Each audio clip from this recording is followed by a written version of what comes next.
campaign in the Cosmo RPG, the Stormlight Archives. Unfortunately, you have a couple of players who can't make it.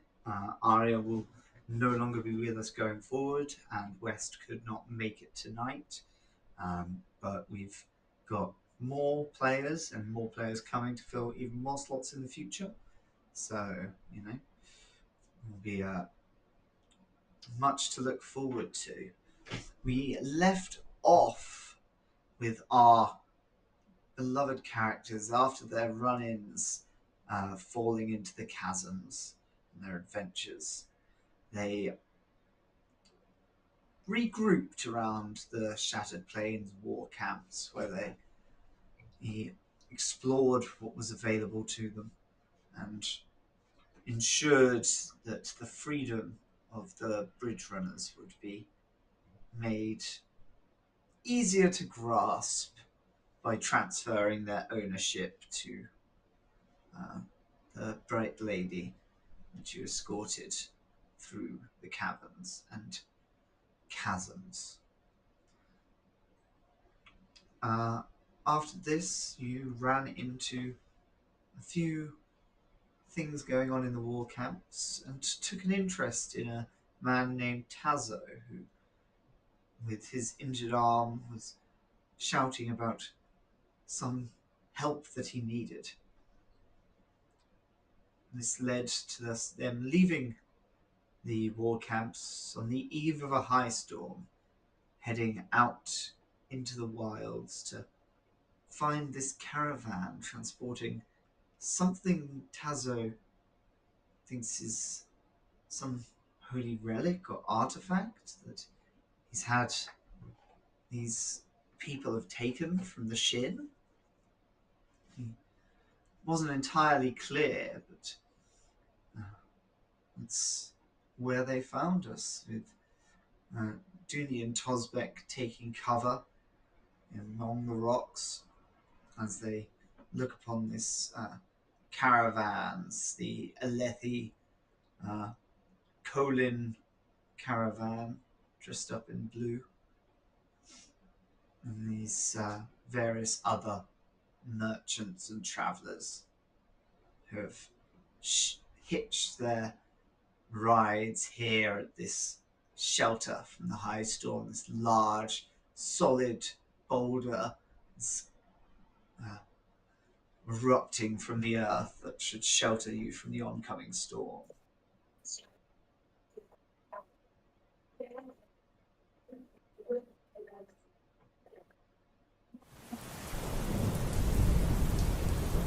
Oh, we got audio.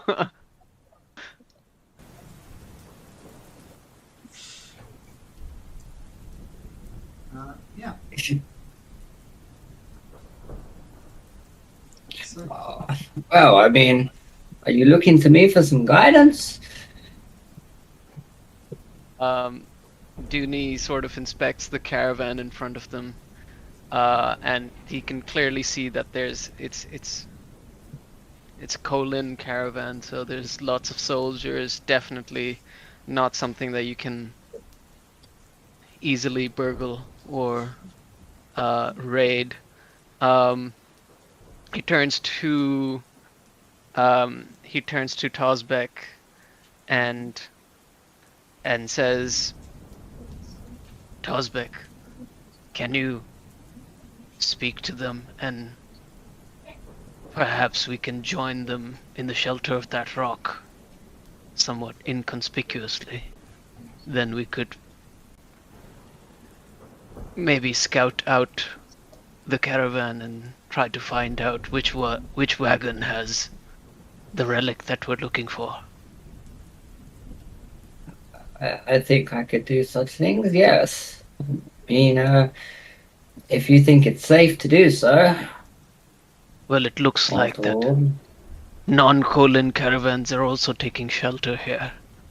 So a few more travelers will not seem too strange as long as we have an explanation for why we're going towards the war camps. Okie dokie. Let's give it a shot, old sir. let's make way. And then I'm gonna head over into their camps, I guess, and just start walking in. The caravans buzz with activity. Over by the merchants, there's these 4 merchant wagons that are kind of neatly secured for the high storm, with Lethy men, dark wavy hair, inspecting bundles of weapons and other materials for the war camps. And meanwhile, at the Kolin area, the activity of the soldiers is being overseen by a shouting sergeant with close-shaved hair as they down the choles and wagons and secure the supplies in preparation for the storm. Which group are you approaching? The soldiers or the merchants? The merchants. I'm thinking merchants, but I'm gonna look to Junie and sort of say, you know, we should stay away from the hard thugs over there, wouldn't you say? I think the merchants would do us better. What For say now, you? yes. Yeah. Oh, are we all together at this point or no? You are not with everyone Okay, cool. at the moment, Ryan. Just making sure. So yeah, I'm headed to the merchant. Okay, give me 1 second.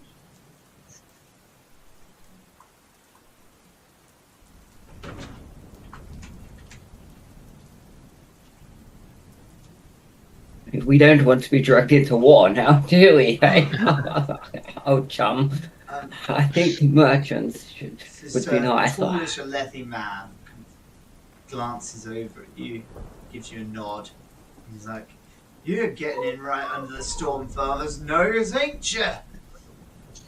And nearby, this fashionable Phelan woman sits atop a wagon marked with a bright blue gith resembling a spool of thread. Little angst skitter around her as she huddles against the winds, her eyes looking westward. She says, "Did you see any wagons on the road coming in? My friend and his daughter were supposed to be here by now." I don't recall seeing wagons. Not. No. Perhaps my friend here may have seen some, but I don't believe I did. Can you offer me and my friends here some shelter? The storm is on its way, and I am a priest of the far lands, and we are just passing through and seem to be a bit lost. But would that be all right with you? Need to buy some wares and things. I'm a bit weary. Need some food. Of course. I worry so. Tet Rebin and his daughter Hannah just out there in the storm, and if their wagon's broken down. Yes, Sorry, go ahead. No, go on, Junie. You were going to say so. I look towards this woman and I say, Where is your brother coming from? You said your brother and your niece? Yes, they're coming from the west. They were supposed to be here recently, but I haven't seen them. My friend Rebin, he should have been here hours ago, really.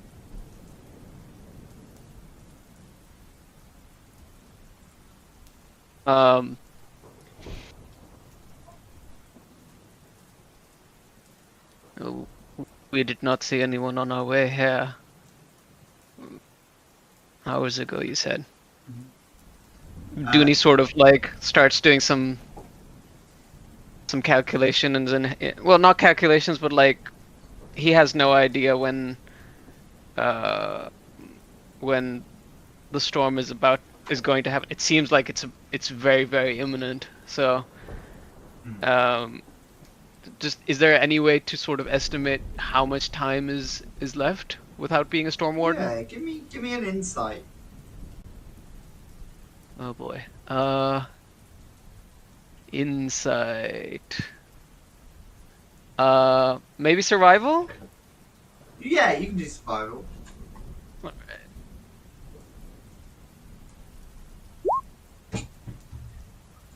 Oof, 13. Not the best. I mean, should it's switch still my character.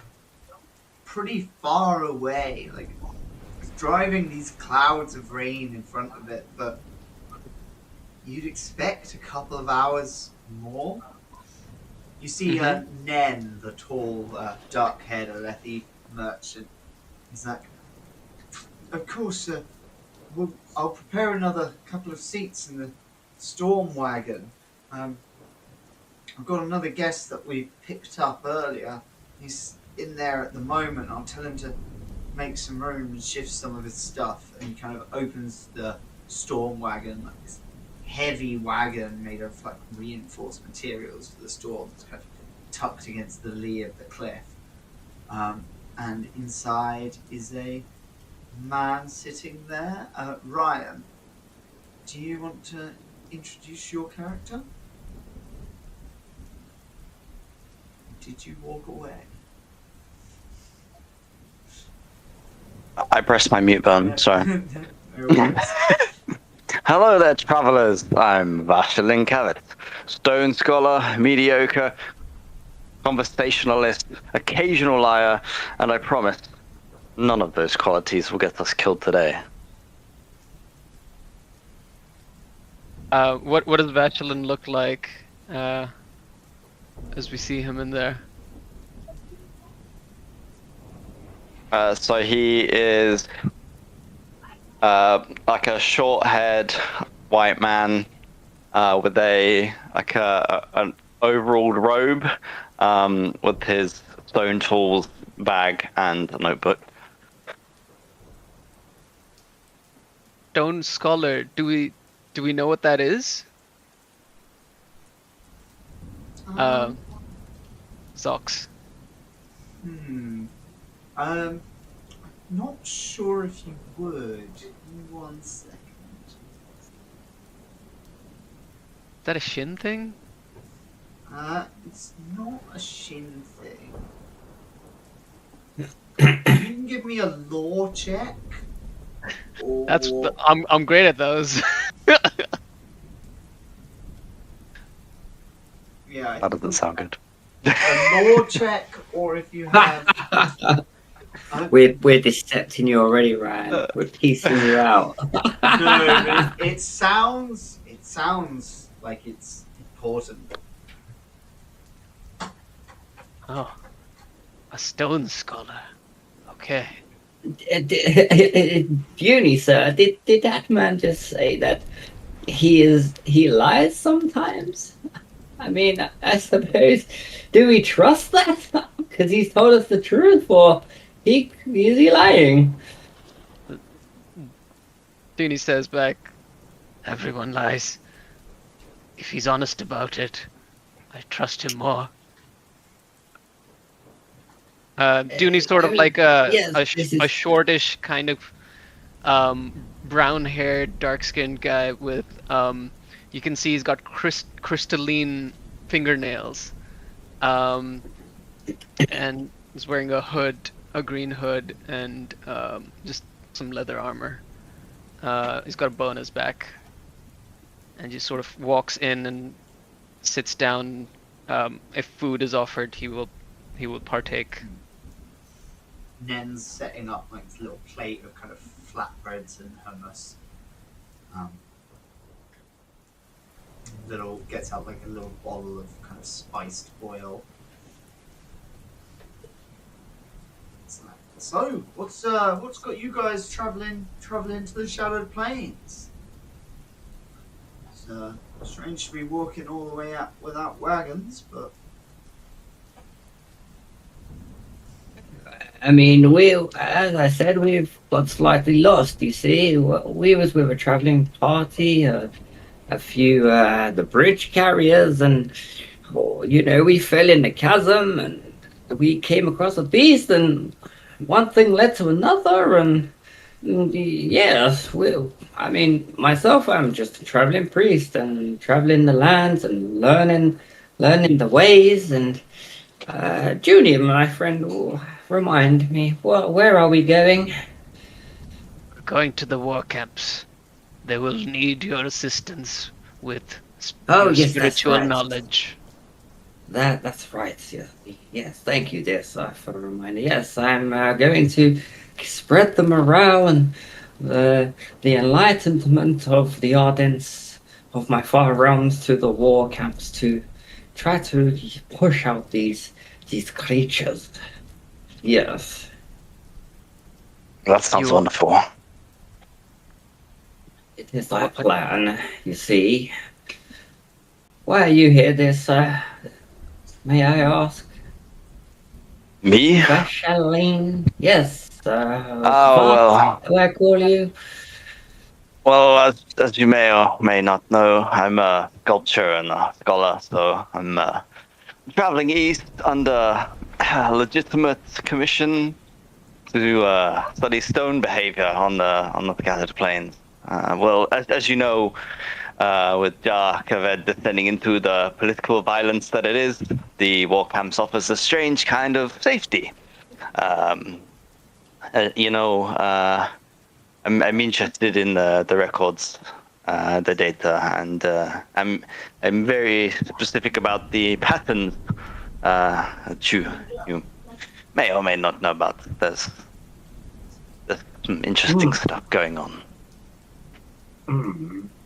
So you're more a man about facts and not about the faith. Is this is what I'm hearing? Is this correct? Well, Fax and me, we we have a troubled history. All right. Well, if you ever need the word of the faith and a whisper on their shoulder, I guess I could spare you some time if we're going to be traveling forward together. I suppose. When you Maybe speak to another Puny time. here, I give him very good guidance. Yes, I'd love to hear about that another time. that's fine. No worries. Let's get some food in us, I suppose. And I'm gonna just like snatch a plate of food off that guy, sort of grunt at him, and walk to the carriage, like dragging my staff along with me. Junie sort of grabs some food as well, but his mind is sort of not really paying attention to the conversation as much. More trying to think about that that man on the road and his daughter, and whether they're gonna make it here on time. I also grab some food and then question whether my words were taken on board by these two new travelers.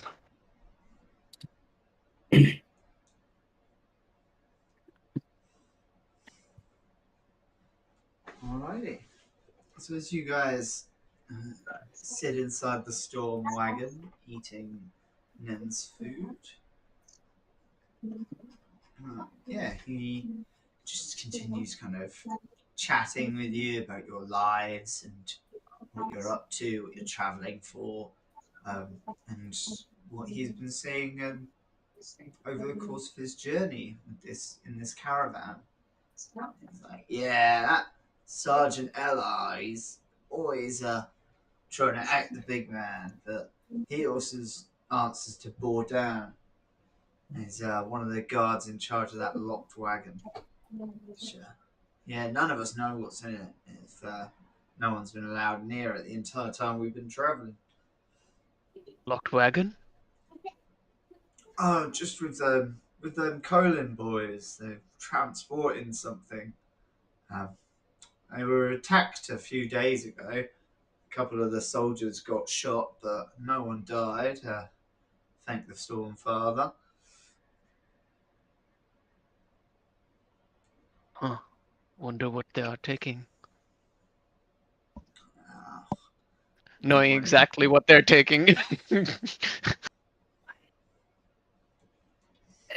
You said you know what they are doing? Oh, I don't rightly know myself. That boy Dan, he doesn't let anyone near that wagon. He drives everyone off, he does. Ryan, you've been Yes. traveling with these guys for a little bit. Would you have tried to get an eye on that locked wagon? Um, I would say I had a peek, maybe seen or didn't see something. I guess we should roll for that, right? Yeah, roll me a stealth check.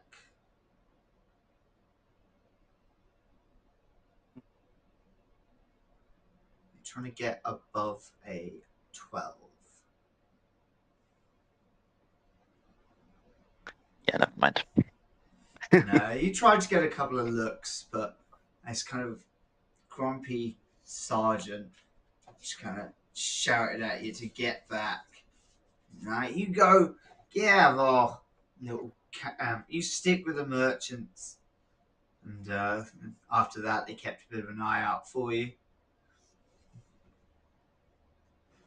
I would say I'd stick my head into continuing my sketches.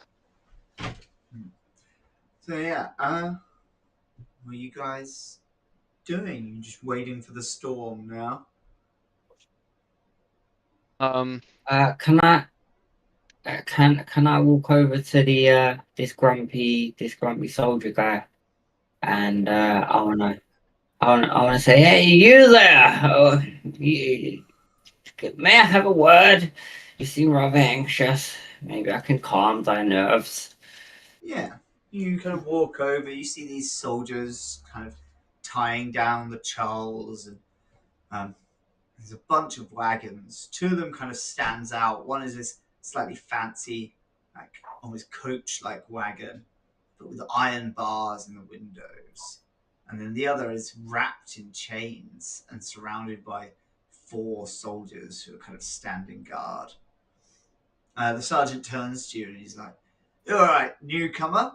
What's what are you gawking about, eh?"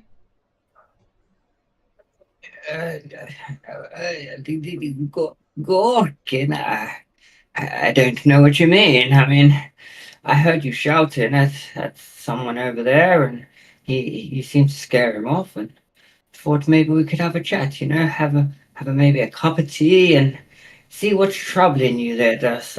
You look like a rather important fellow, and seem to have an important cargo, as it were.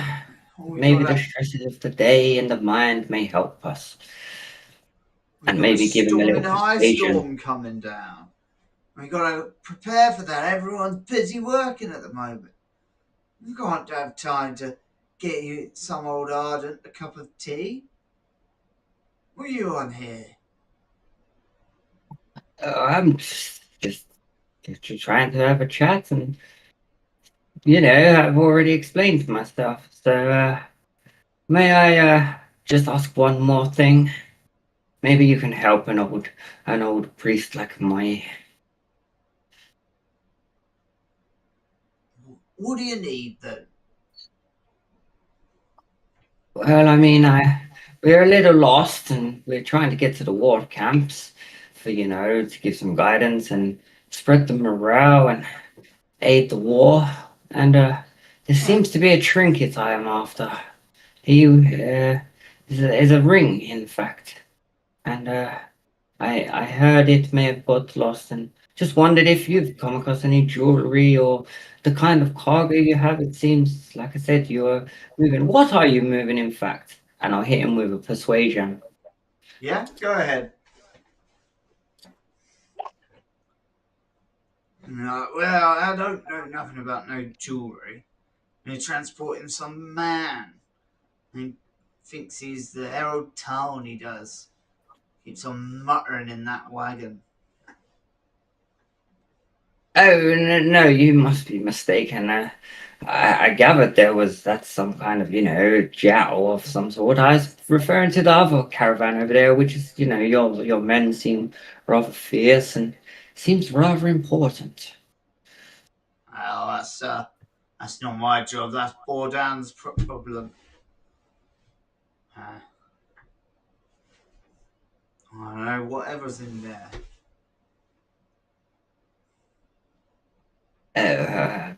Okay. Never mind. And I'm gonna sort of just turn my back and walk away. Just sort of waddle away, dragging the staff as I do. Mm-hmm. Go back to Junie and Kovat and say, he was not a nice fellow at all. And I tried to find out what he was carrying, and unfortunately, to know about, I did not find anything. But he is transporting a prisoner, so I don't know what you want to make of Prisoner. that. Yes, he says he's transporting a man who's very loud. What do you say? Should we try and do the God's work and maybe get him out of there, or I mean, do we just get on our way? So what do we know about this man? We could Could be find out, dangerous. but not to us. If we release him, he might aid us in a way, and find this artifact we are looking for. Wink, wink, as I sort of, pat you on the shoulder and say it really quietly for Cavett not to hear exactly, because I don't fully trust him yet. Junie sort of says,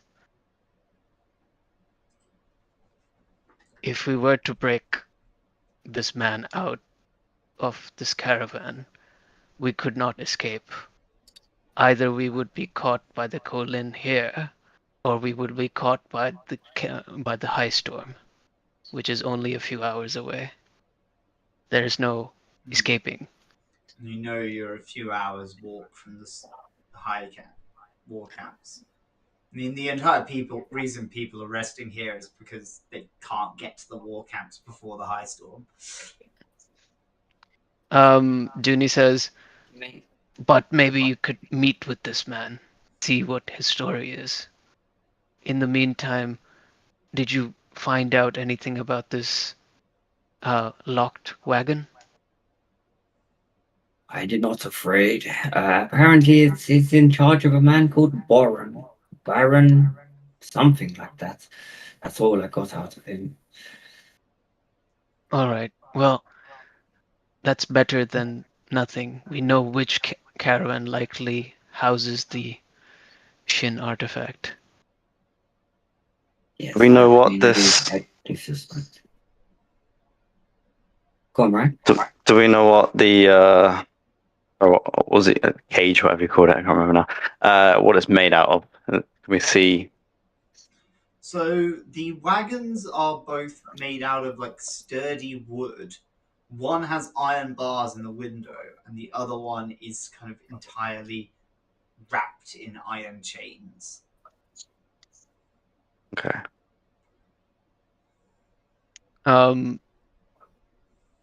Junie says,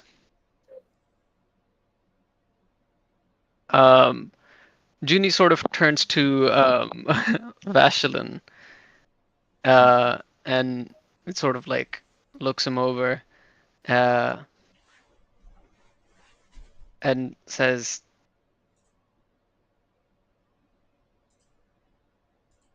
do you know how to pick a lock?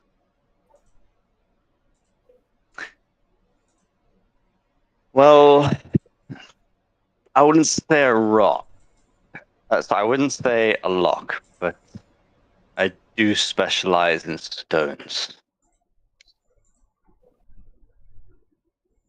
And this is completely unhelpful to him, so. Yeah, I mean, Do with that as you will. Junie, dear boy, maybe he can throw a rather large lock. Rock. You know what I mean. Smash it open. Yes, no, don't do this. I don't know. Maybe we could find the key. Okay, he's a stonemason, stone scholar. I Mm. sort of like point up at the rock that we're taking shelter at, and Junie sort of says, I want to get a view of the surroundings. Where should I climb up from? So, the thing about rocks is, have you ever noticed how some cracks appear perfectly imperfect? No. Well, my friend, that's where the stories begin. If you take a look at this rock on the left, over here to the left of the wagon, you may not see it, but I can see there is a way we could climb up this left-hand side. Now, you wouldn't get the greatest vantage point that you would like, but it would be enough. It would be more than what you have now. All right. Thank you. And Junie will try to climb up to get a little bit of a vantage point, so he can ostensibly look over the surrounding areas to try and get an idea of whether maybe sort of pretending to be checking to see if he can see that caravan that was supposed to have gotten here by now, but also sort of like looking over at the colon part of the camp and trying to see if he notices anything about the security or things like that. Okay. Yeah. Give me just like a perception. Just to Cool. kind of get the lay of the land, see how good of a job you do. Yeah, so you can see, like, with the way that the wagon's tucked against the wall, you could probably, and like the four guards kind of mostly on one side, like on the outside away from the rock wall, you could probably sneak in there and get up to everything. And you've got kind of an idea of where everyone's moving. And it's not like everyone's super on guard. You've got these four guards who are like on the wagon, but everyone else is setting up and preparing for the high storm. Do I think that the best time to try and get closer to the wagon would be now, or when the high storm is actually happening? I mean, if you want to go out in a high storm, you'd be the only one who probably would in this entire camp. I mean, like, still in the camp. I assume the wagons are still in the shelter of the thing.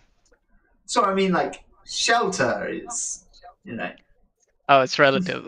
relative. You still need to be inside a wagon in order to survive the high storm. Not need to be, but, it's likely that during the high storm, all the guards would be inside of wagons. Okay. It's unlikely that the guards would be made to stand outside this wagon in the high storm, but it could happen. You are within the shelter of this rock, but it's not going to protect against every aspect of a high storm. Yeah. Could I see maybe like a bit of a crack in the rock somewhere I could take shelter near to this wagon? Yeah.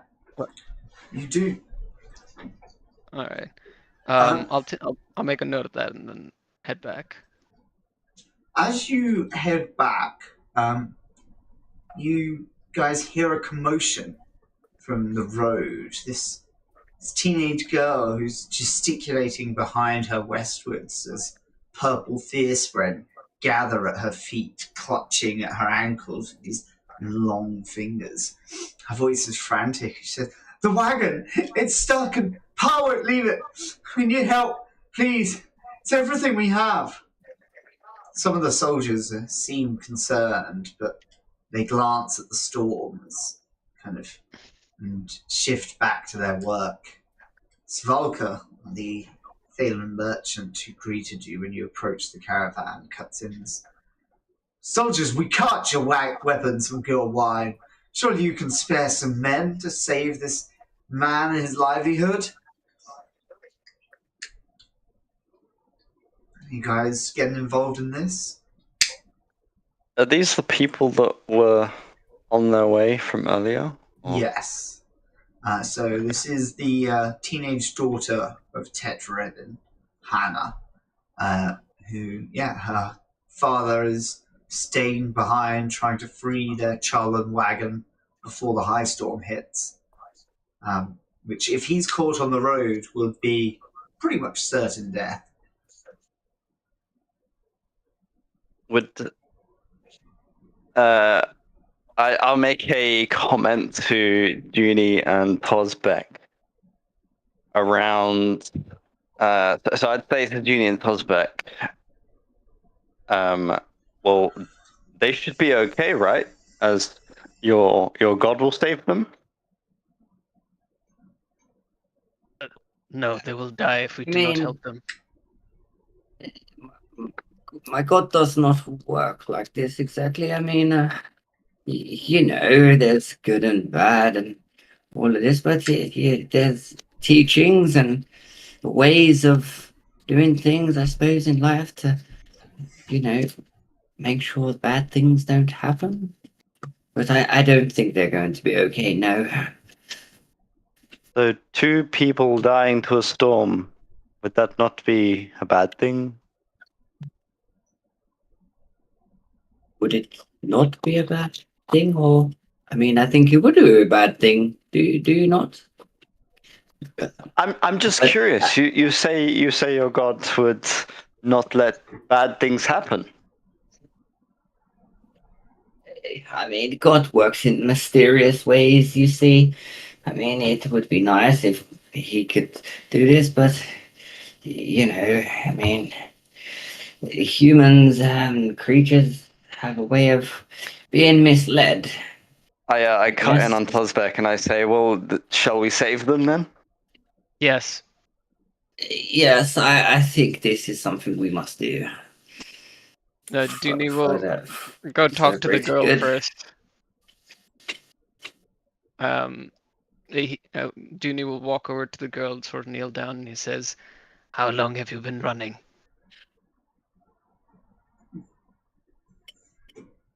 To try and get an idea of how far away this wagon is. The wagon got stuck in the crem a couple 100 feet down the road. Okay, that is not far. We will find your father. Thank you. And Thank you so much. Yeah. Can I do some type of deception check to see if what she's saying is true? Yeah, you can give me insight. Insight. Never mind. No. It's all a trap. She's out to get you. This is a trap.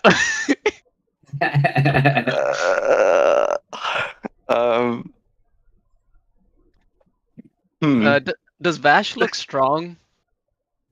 No. Does he look fast? You're the strongest here, Dooney. Let me put it that way. Are you a scout?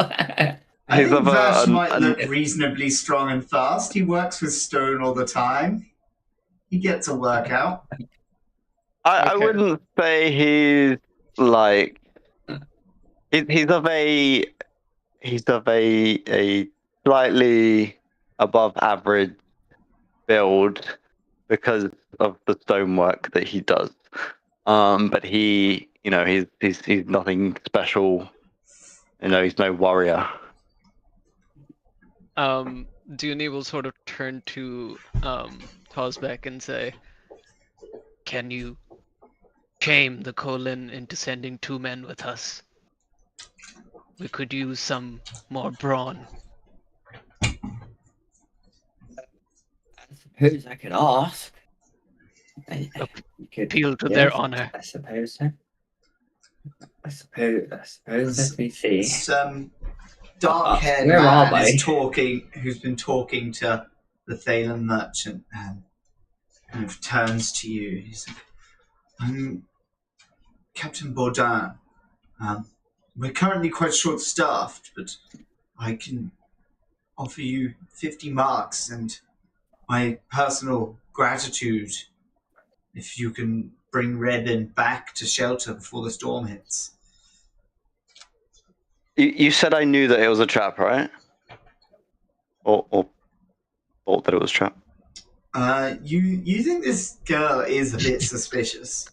Child actor. Getting you to Yeah. run out of shelter just before a high storm? I think that if I haven't already, I would relay that to Dunny and Tosbeck, but also if we're getting more people come, also relay that to them and mention that it's one of the reasons we need more people. We believe it may be a trap and we could do with more assistance. This girl and her father have been traveling with the caravan. I've met up at many stops for the last few weeks of travel. They're just wine merchants. Well, you see, it feels a bit suspicious to me with, storm on the way, and they suddenly show up. They suddenly need help. Svalka kind of looks in her can I- purse can and I- she goes, I can offer 50 marks as well if you need this much convincing, but please save my friend. It sounds to me, 50 marks and 50 marks. You've got it covered.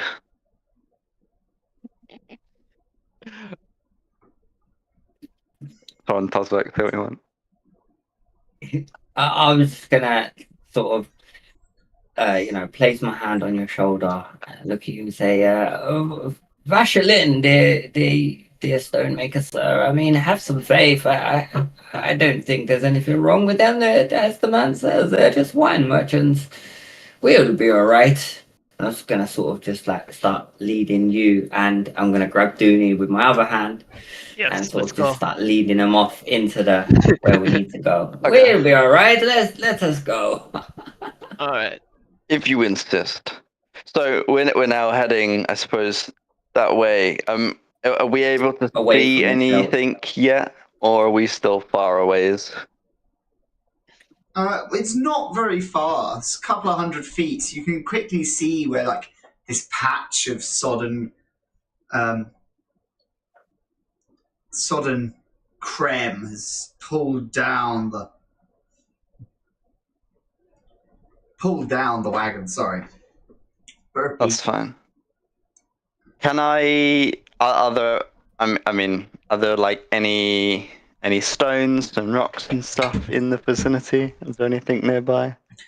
You can see this wagon and this churl, this crab-like churl that's fallen at an angle, it's waving its legs in the air uselessly.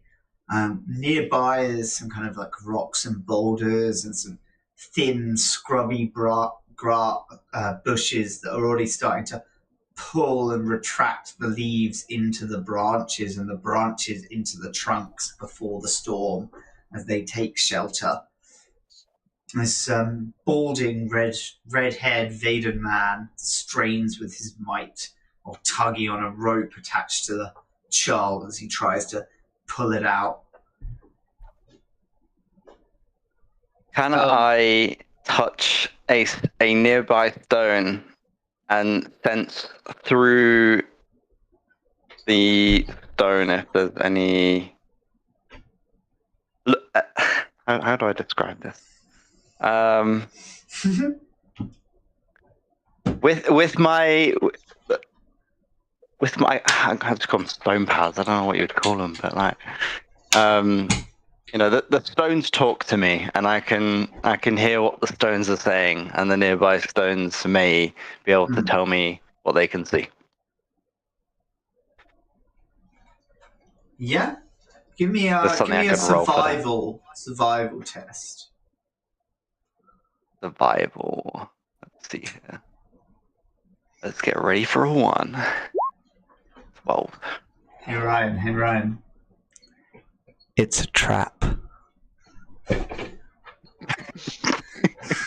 Okay, guys. What you can deduce from understanding of the stone and as a sculpture, how the creme settles and dries and is workable when moist, how the stone reacts, how the stone talks to you in this moment, the spirit, the spread of the rocks themselves. This stream was fed here intentionally to create this puddle of creme, to slow down the wagons and prepare things for a bandit ambush. That is what you know right now. What do you guys... Sorry, I was just gonna say, I'd turn to the Junie and Tosbeck and explain about how I can talk through the stones and what I've seen, and explain that the stream was not there before and it's there intentionally, and essentially everything you just said. So you are suggesting that they were attacked by bandits? This wine merchant and his daughter? Junie's already running towards the wagon. Oh no! This man, pulling the wagon, he looks at you, he's like, hey, can you give me a hand? We need to get this wagon out of here before the high storm. Yes, this is why I'm here. It's the trap. Dooney will sort of run up to the chull and try to see if the animal is injured or if or if it's panicking in some way. I have expertise in animal handling. Okay, so I don't know if that matters. I'm gonna say this is a DC 8 survival check because of your expertise in animal handling. All right. Is this plot? This is plot. All right. Oh, sorry, I didn't mean to do that. How dare you? I was trying to see what it did. Ah, excellent. So, an opportunity. This chull is panicking. It should very easily be able to right itself if it wasn't panicking. And you know that you can make this not panicking. You also notice footprints leading to this creme pit and away. And so you know that the bandits will be coming from the south of you. No, from the north of you. Yes. Yeah, but you think you can start getting this creme to flip itself over. Wheels of the wagon will still need some help getting pulled through the creme itself, but you can definitely get started on flipping this chull. Anybody else want to help?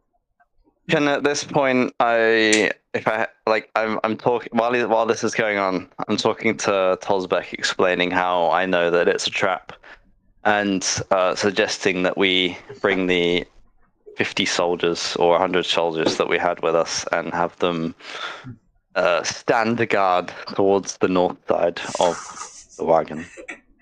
I'll as I try to start to calm down the chull, I'll speak to the red-headed man, and I'll say, "Stand to the north of the wagon. Take cover. This may be a trap. Bandits may be coming from the south. I will calm your animal." And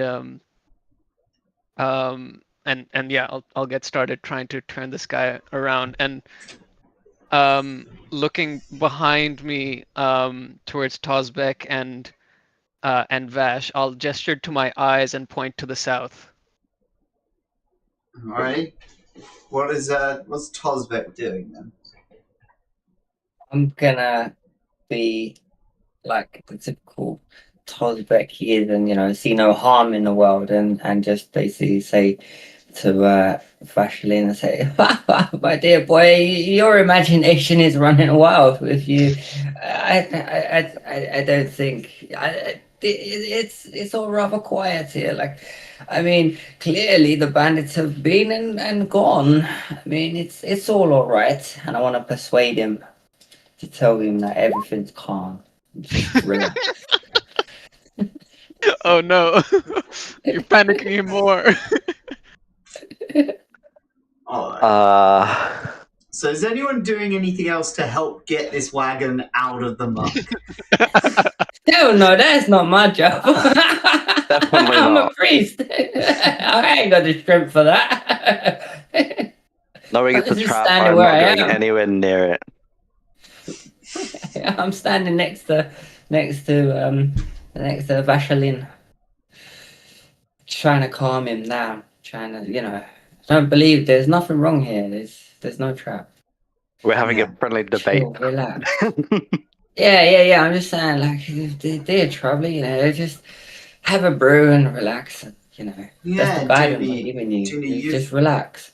flipped You this love your brews. chull back onto its legs, but it's still struggling to just shunt this caravan through this muck of creme.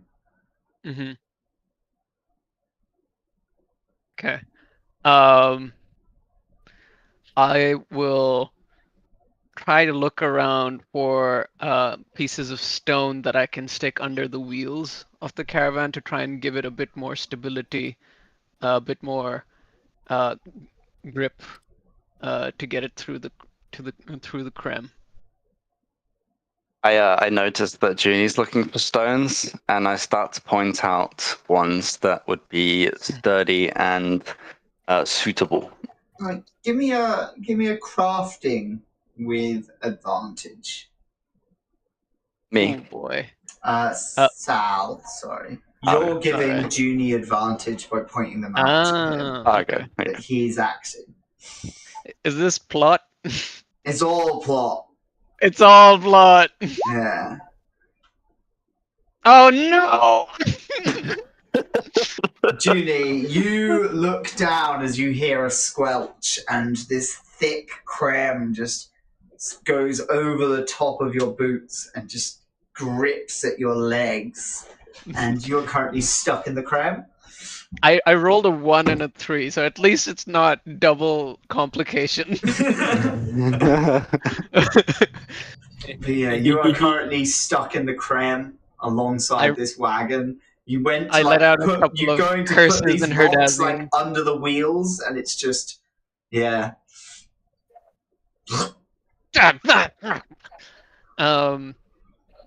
I'm gonna try and get myself free. Roll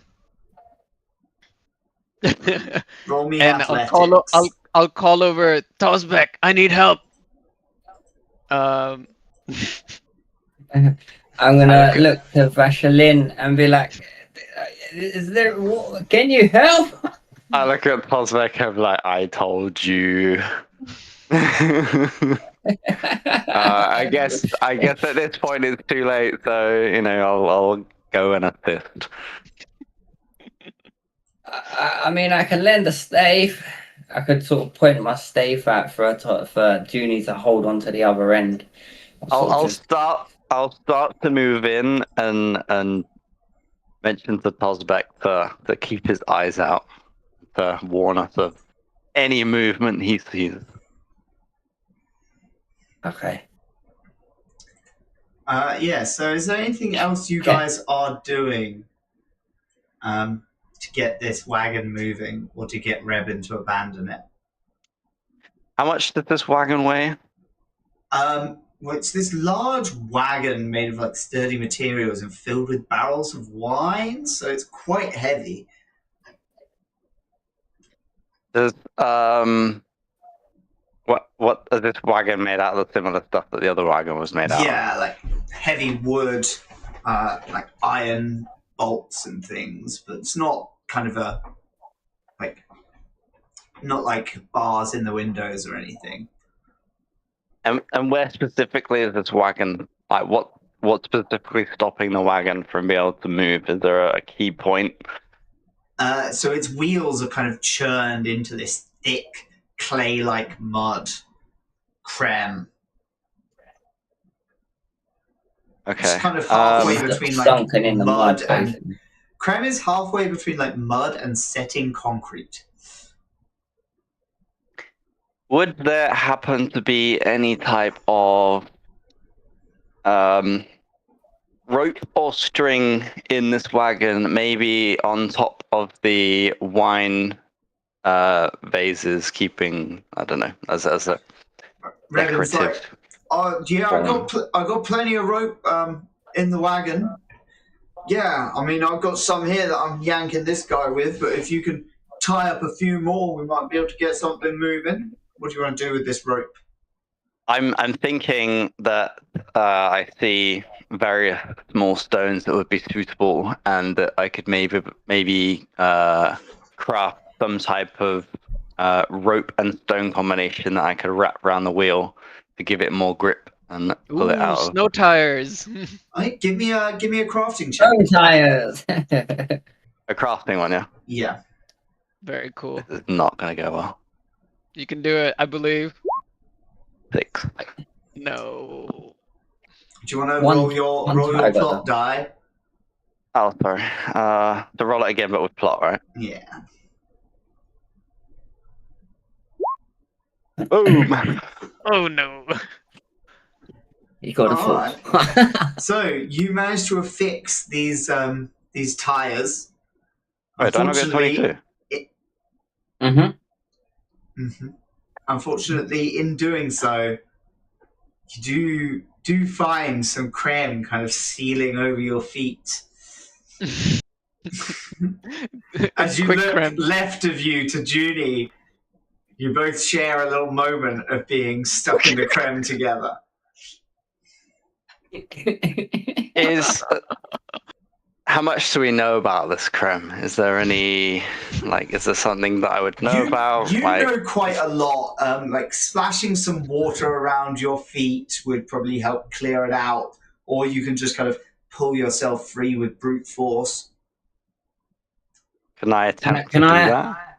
And then can I also mention to the other two that those are the two possibilities that they could try? Dooney will try to pull himself out as well.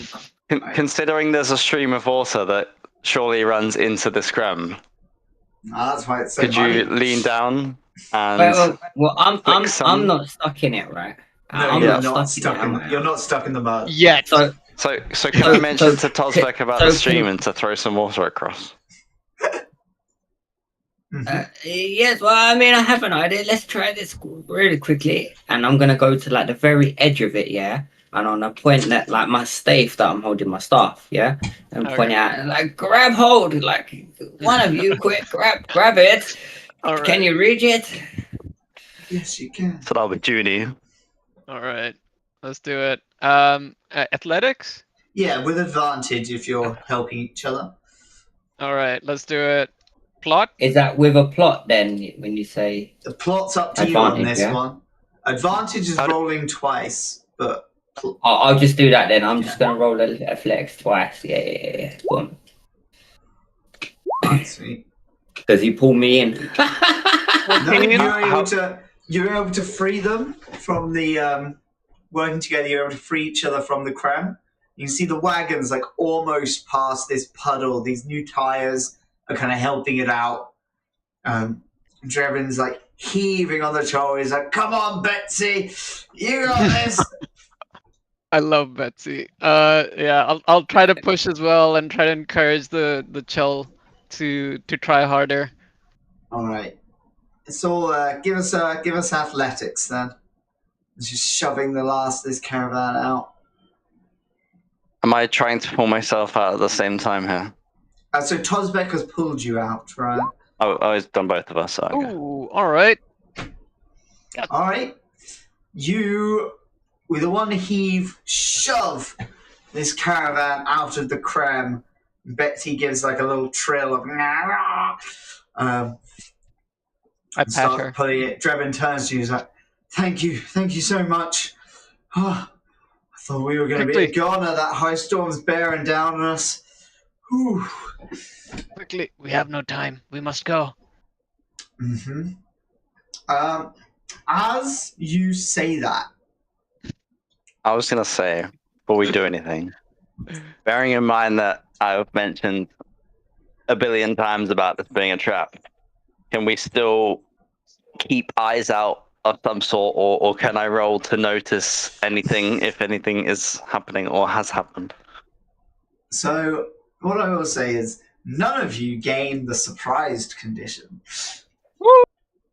Woo. I'll take it. You see on the road ahead of you bandits descending upon the soldiers in the camp. Oh shit.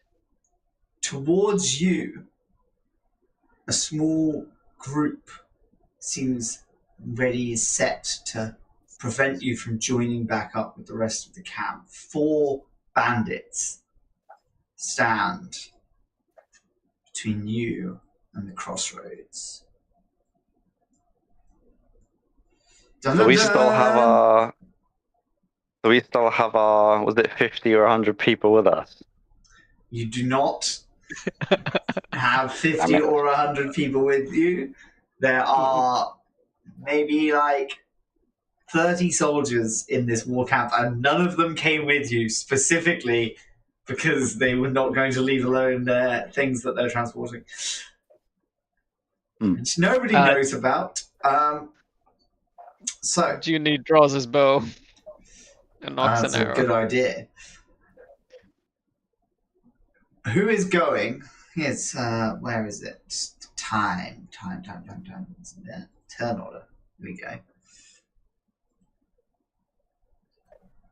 Add initiative. Are we taking this map to as it looks, or can it be Pretty much. okay?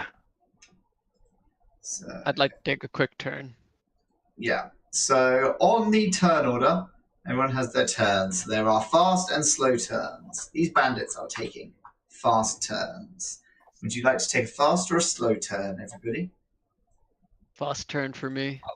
For Junie. I'll take fast as well. Alrighty. So, Dooney, what are you doing?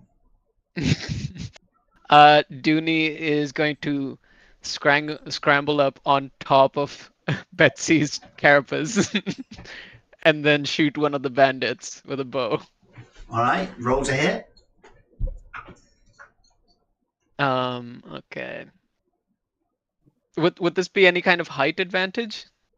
Yeah, go on. You have an advantage. Take it. Right. So in this game, advantage, unlike in Pathfinder or D&D, Ryan, lets you re-roll any dice involved in a check. This means you can have multiple advantage on the same check because you roll the D20, you also roll the plot dice, and you also roll damage dice. So your advantage, if you have 3 advantage, you could re-roll all of those and take the best one, or you could choose specific ones. So it's probably better to roll normally in case you get a hit anyway, and then re-roll on damage if you hit if you're doing poorly on that, true. right? Yeah. How do we specify if it's advantage on this sheet? So the way to do that is in the settings, you have roll normally in terms of it's one of the settings in the settings of the sheet. You can set that to ask, and then whenever you roll, it will ask if you have advantage or not. Oh, great. I guess I don't need the advantage. No, that does in fact hit this bandit that you're fighting at level 1. Yep. And does it kill him? Does it kill him? Does it kill him? Yeah, you shoot one of those bandits with an arrow and he goes down. Ah! He yells. Next up is Tosbek. Tosbek, what are you up to? Me? Oh, okay. Yeah, I'll pick slow. So I thought I would. Oh, you picked slow. Yeah. Sorry, I thought you picked fast. Yeah. I was wrong. No, that's right. Yeah. That's what I was. Right. That's right. That's that what you confused me. Then I was like, huh? In that case, it is Vashelin's turn. Okay. Bearing in mind that I previously took a load of stones to potentially make these, I guess, wheel Tires, grips. shall we Yeah. say. Some of these stones will have had imperfections, which in this case essentially means they may be sharper than others. Could I interact by picking these stones up and throwing them at one of the bandits? Yeah, sure thing. Make me just a light weapons, I'll say. Light weapons, right? Where am I doing this? It's in your skills, on the left-hand list of skills.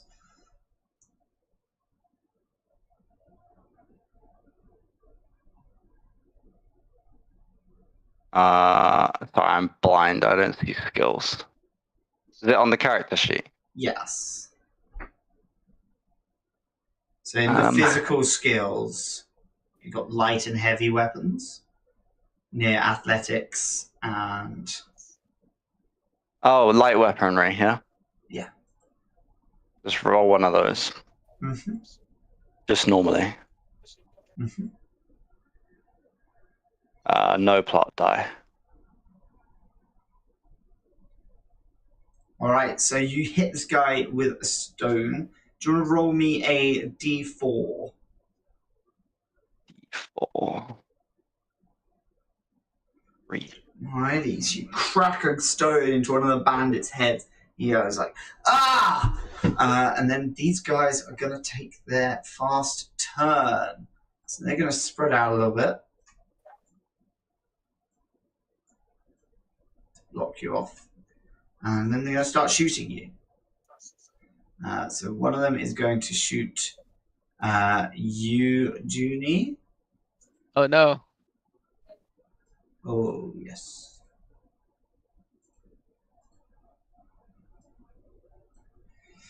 And one of them is going to shoot you, Tosbek.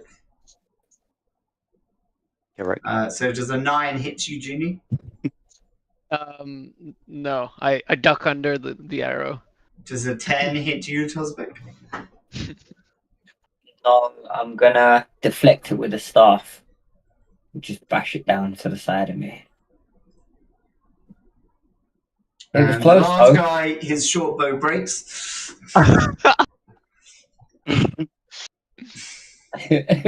They all seem very disheartened by how quickly one of them went down.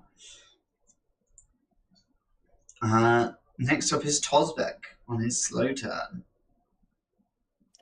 So, first of all, I would like to do like a real quick sort of meditative kind of stance and use gain advantage.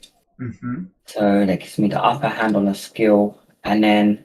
And so, what skill are you using to gain advantage? I'm thinking my dodge. Yeah, so your athletics for the next attack.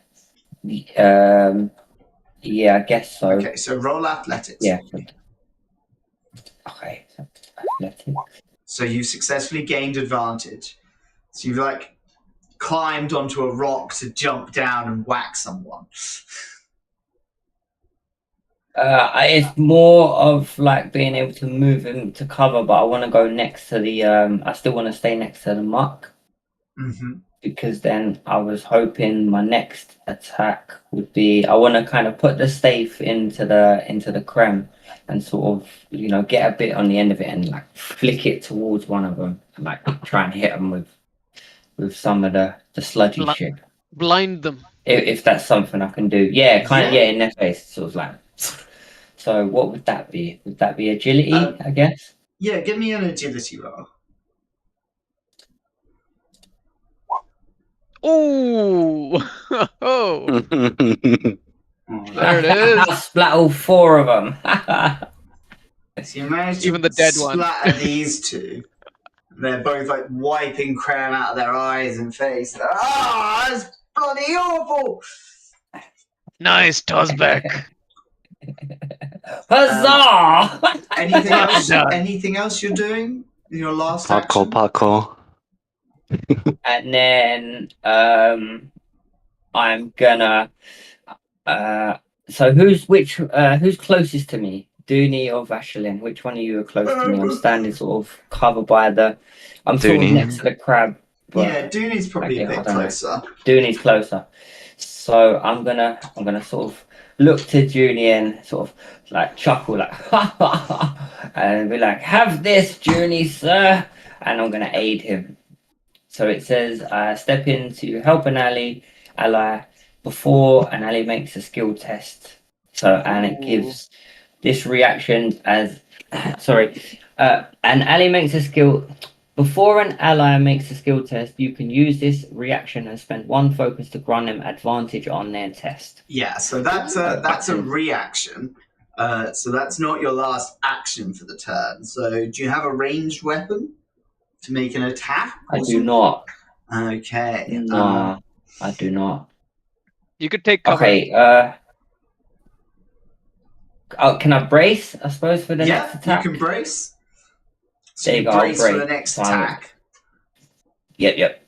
Okay, excellent. Sorry on that. I was trying to help you guys. That's No, that was right. super You helpful. can still do the aid next time someone does something in battle. That's still an option. So Okay. this guy is going to spend his turn. He is going to run at you, Tozbek, and then he has advantage because he runs at you. But then he has disadvantage because he's blind, and he's going to try and hit you with this mace, just regular amount. Does a 12 hit you, Tozbek? No, my defense is 13, but it kind of left a scratch, kind of dented me, bounced off. I guess I don't know. Excellent. The same goes for you, Dooney.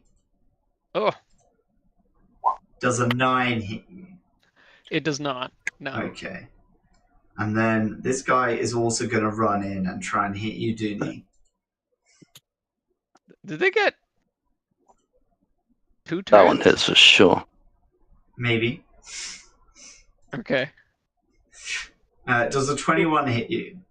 21 hits me. Excellent. Whew, that does 6 damage. All right. I have 1 deflect, so that's 5 damage.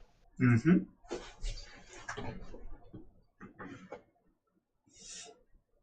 They're on Alrighty. me. They're on you. What are you guys doing? I'll take Judy? another fast turn. I'll go fast as well this time, please.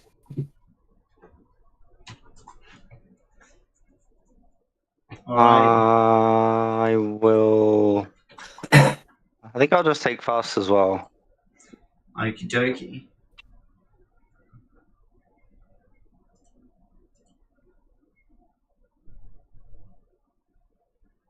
So, what are you up to, Dooney?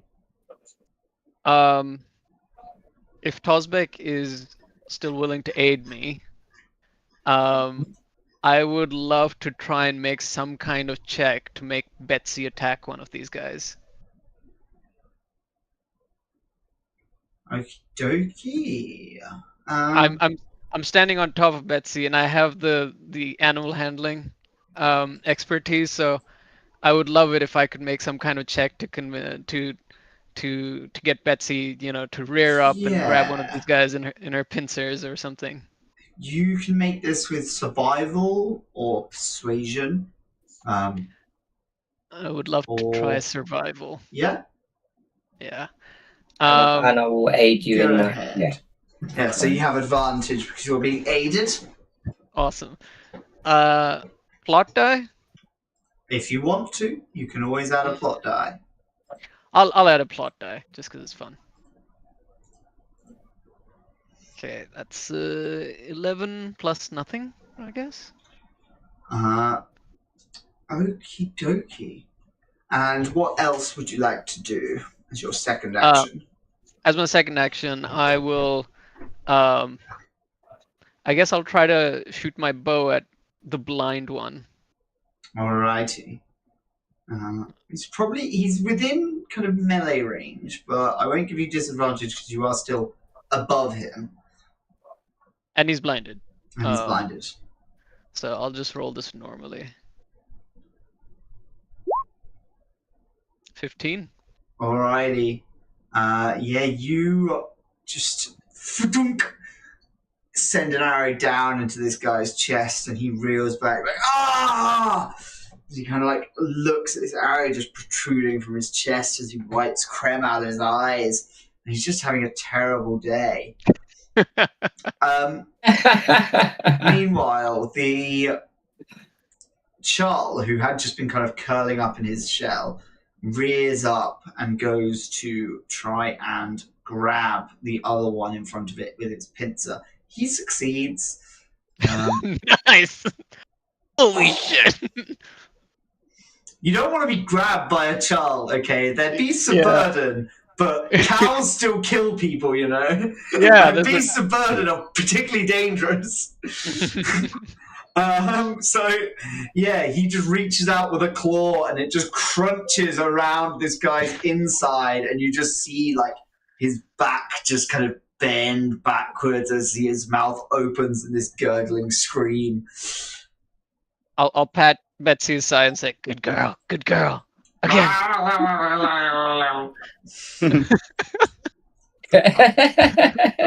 Love it. Next up would be Vaseline. Alright, are you ready for this? I am.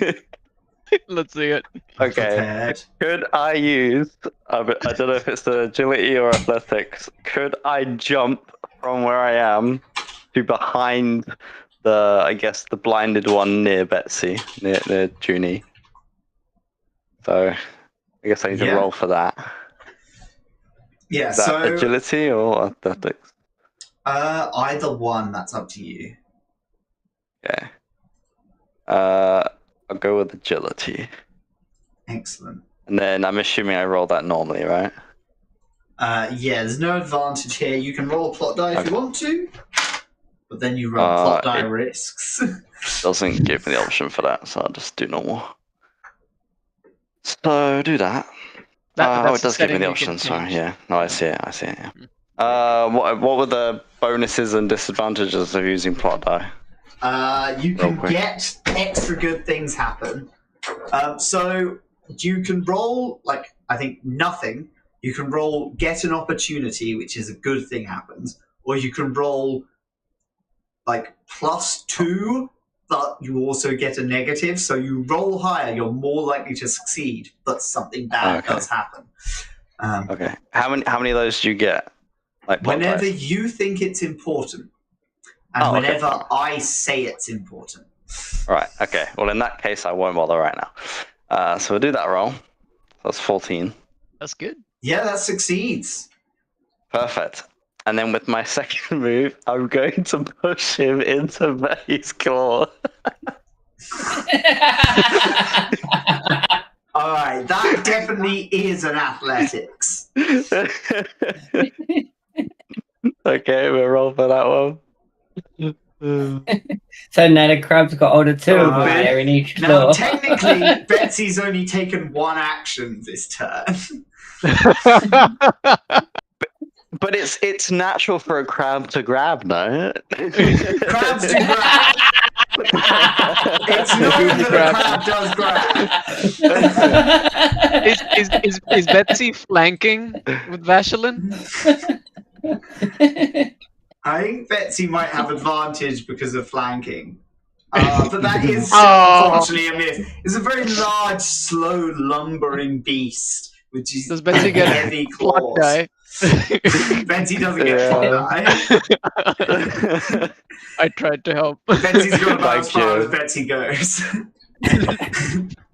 But you shove this one over. This one, honestly, he looks terrified, staring at this arrow just protruding from probably a lung. Is anyone else, Tosbeck, you doing anything? Should, just real quick. Go on, Ryan. Should I not be? I don't know if I can ping on this thing. Should I yeah, not be like here? If I pushed him this way. I think he was pushing. You can drag yourself wherever you want. I was trying to push this yourself. You should be able to at least. Oh, can I? Possibly, unless you can't. Right. Oh, He shit. might not have ownership on his token.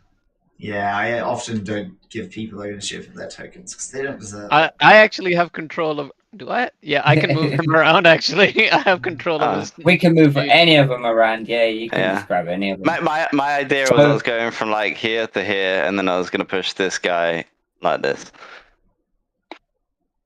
That's very reasonable. Yeah, there you go. So, can you I think still control him, Sal?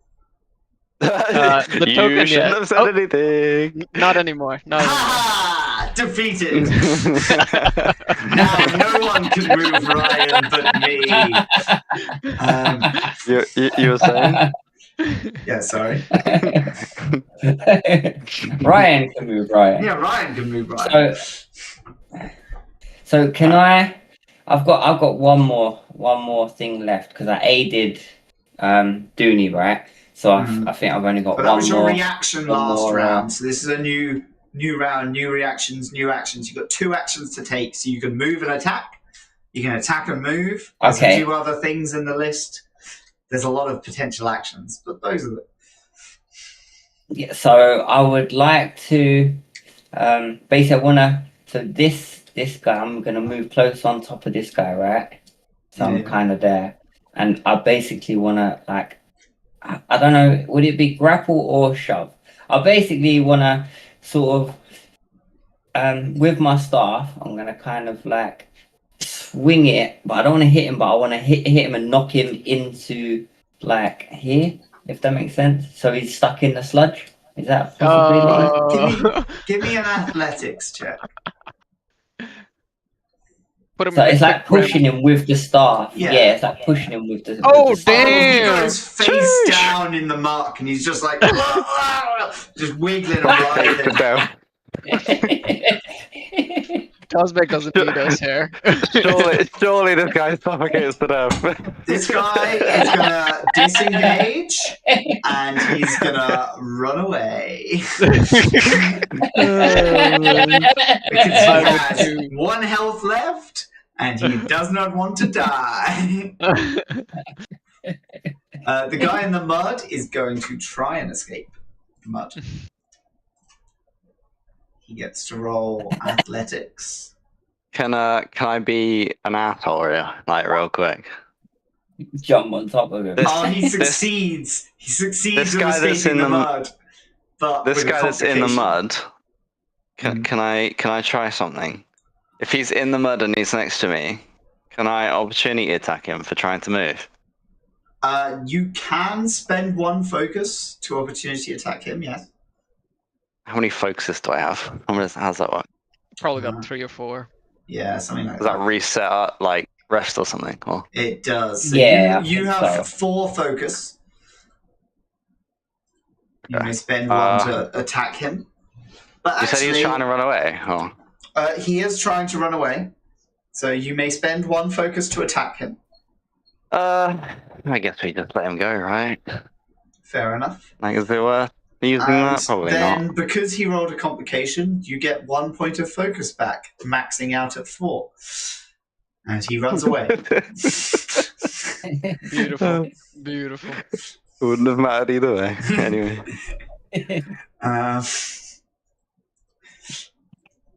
I was like, well, his complication from prying himself free from the muck can't be that he gets stuck in the muck.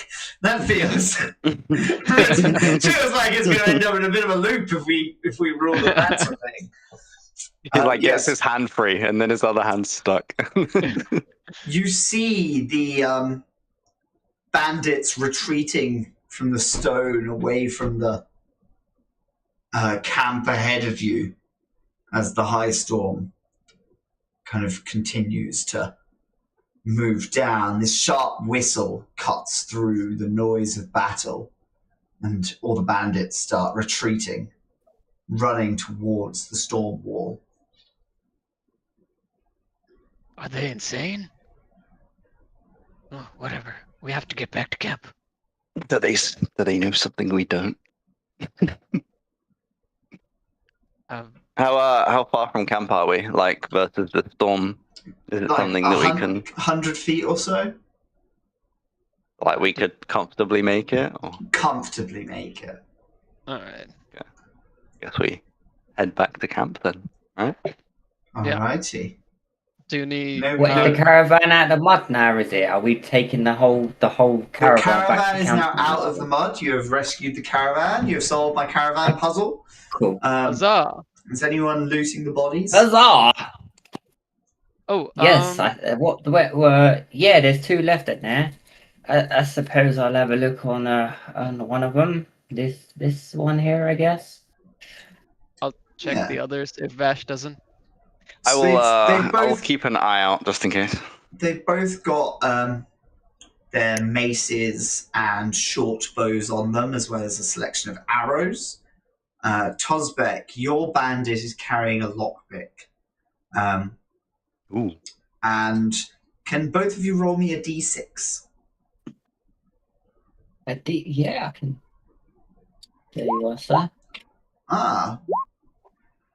Joe, your bandit was carrying 6 marks in a little pouch. Dooney, your bandit was carrying 3 marks in a little pouch. Oh. And Dooney, your bandit also, on his wrist, you notice this small tattoo, this tattooed glyph. Do I know what it means? You don't know what it means. It looks kind of like 2 kind of vertical lines and then mirrored double lightning bolts on either side of that. 2 vertical lines and mirrored lightning bolts on either side. Yeah. Tosbek, Ardent. What is this symbol? I'll call out and Vash can hear this as well. Does anyone have religious expertise? Me, I think. How do we check for that? Sorry. So you have a list be an of expertise. Sorry. expertises. Yeah, never mind. You might also have an item like this book gives you religious expertise while you use it and stuff like that. But you don't have any of those right now because your character sheet is still a little bit bare, Ryan. Sorry, just to check real quick. The stuff I do have, is there any way for me to look somewhere what those are? In terms of your equipment? Yeah, the expertise, Veden and Reshi. So if you click the little cog wheel that pops up next to them, it'll open up the description box. Oh, I got you. Or you can just click them and it will send them to chat, including the description. But yeah. Thank you. Sorry, carry on. No worries whatsoever. So Tosbek, you recognize this. This is the symbol Pala. It's a glyph that represents it's one of the 10 fundamental glyphs of the Vorin religion. Pala is associated with emeralds, plant life, knowledge, generosity. Okay, cool. Can I just basically tell that to Dooney and I'm gonna what you just said. I'm explaining it to Dooney and Vashalin. The most generous bandits. Interesting. And obviously, I want to take that lockpick as well. I'm going to flick that to Vashalin. Wait. Vashalin, sir, do you want to maybe use this? Maybe make a stone to match the key? Or I don't know, but it's no use to me. I think sort of throw it to him. Sorry, Zox. I think I recognize this glyph because Dooney spoke to some Ardents about the glyph of Prala last session. Dun dun dun! Okay, cool. Potentially you did. So you know what it is then. Yeah, Dooney says, this is the symbol of the Truth Watchers. It was also carried by the bandits that attacked Tazko, the Shin man that we are helping. When he and his friends were killed. Well, he wasn't killed, but his friends were killed. These bandits are the same, perhaps. We should look into this. Are you saying this is the person we you say just so, helped, or the yeah, person you well. helped last time? This is the Someone- person. Sorry, go ahead. I think it's someone we helped last time, isn't it? This is the person that we're trying to help right now. Yeah, In this location. That's pretty He- sus.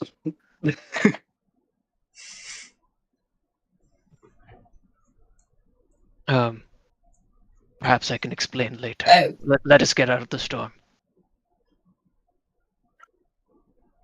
That sounds very wise. Yes, let's do so. Back to the camp, I suppose. Huzzah! Alright. In As the wagon we you- go. Go ahead, Ron. Oh, just but in the wagon we go.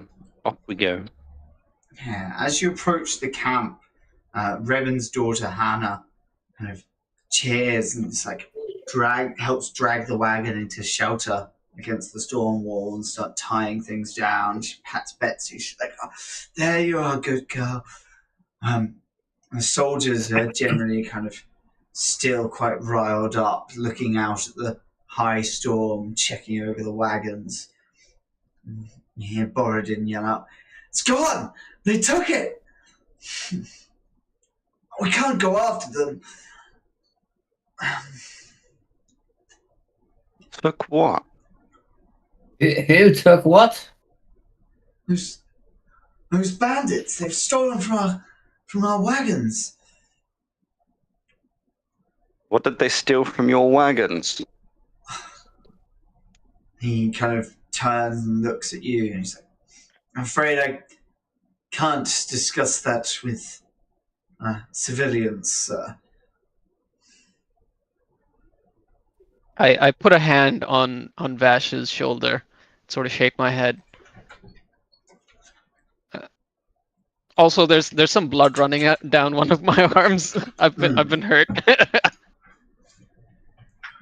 You should all get into those wagons and shelter from the storm. We don't have long. Those mad bandits attacking right before it hit. Can I turn to... sorry, who was the people that we just helped? That would be Tet Revan and his daughter Hannah with the merchants. They've gone over to their friend Savaz. Oh, okay. Svalk. Alright, never mind. But they are still nearby. Did you... Sorry, can I really quickly look at Junie's arm and say, "Don't worry, dear youngsters, man. I think I could fix it." And can I use galvanize? So it says indeed. once. Yeah, you know what it does. Okay, there you go. So Junie, you get to roll your recovery die, I think. Also, Ryan, sorry. Next time I will have done what I did for everyone else. I forgot I did this. I should have copy-pasted one of their sheets when I started yours. I have given them all of the actions listed on their sheet. Makes it very easy for them. Not so easy for you. I was very confused what we're talking about. Then. I mean, I did give you the cheat sheet, to be fair. That has the same actions, but this does make it easy. Yeah, so once per scene, Doc knows I'm a can thick galvanize shit, so- someone. So you're galvanizing Dooney, are you? So Dooney, you may roll your recovery Yes, die and recover focus equal to the result. I'm at full focus. Yeah, I think Joe thought it was health. Oh, my bad. I thought it was health, yeah.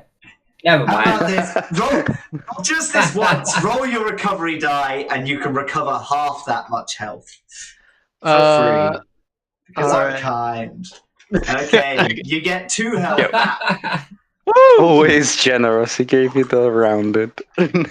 I'm so nice. I am. Thank you. Thank you, Tozbek. I feel better. Wait, That's sorry. alright. This galvanized thing. Where was that again? So you don't It's in actually my have that talent. on your character sheet. It is one of the.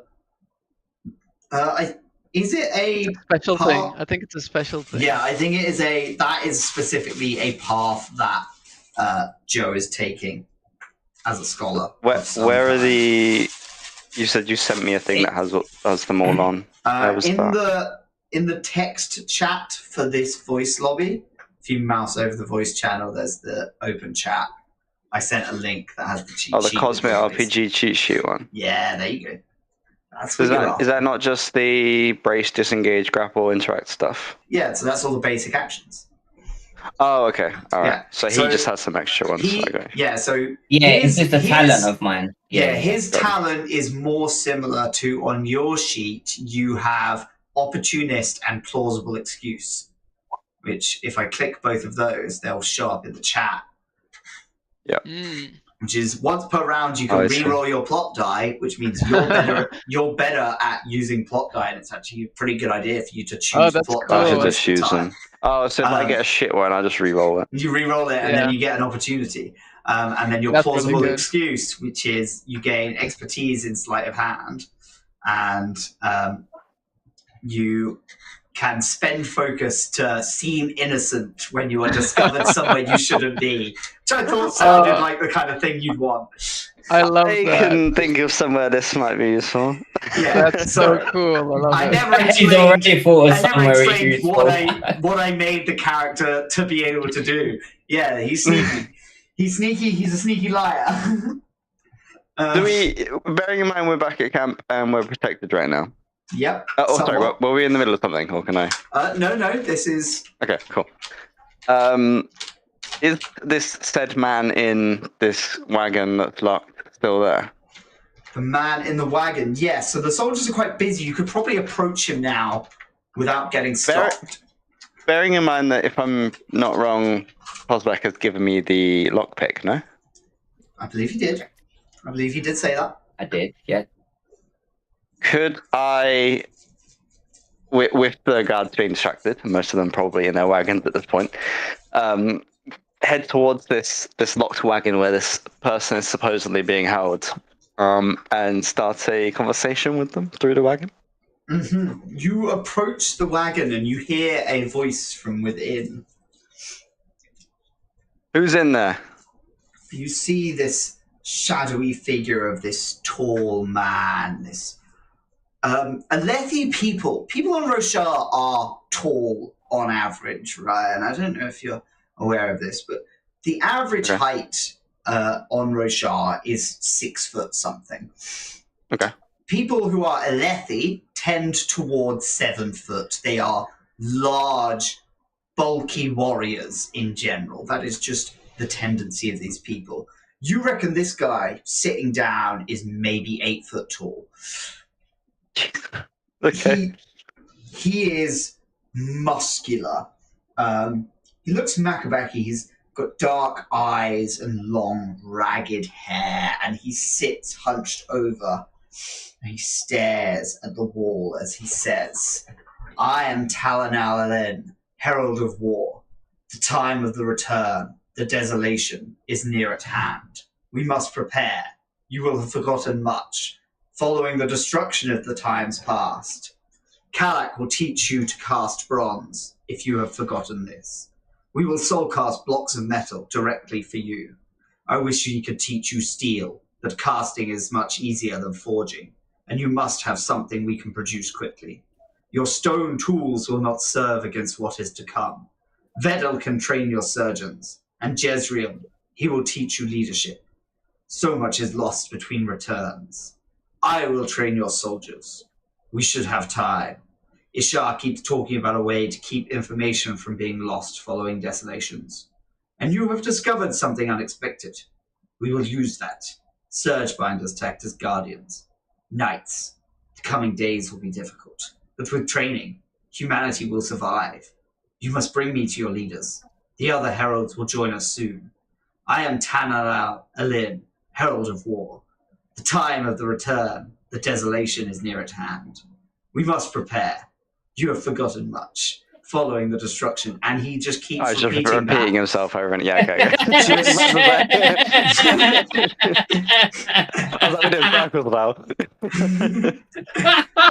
I thought, wait a minute, he said this already.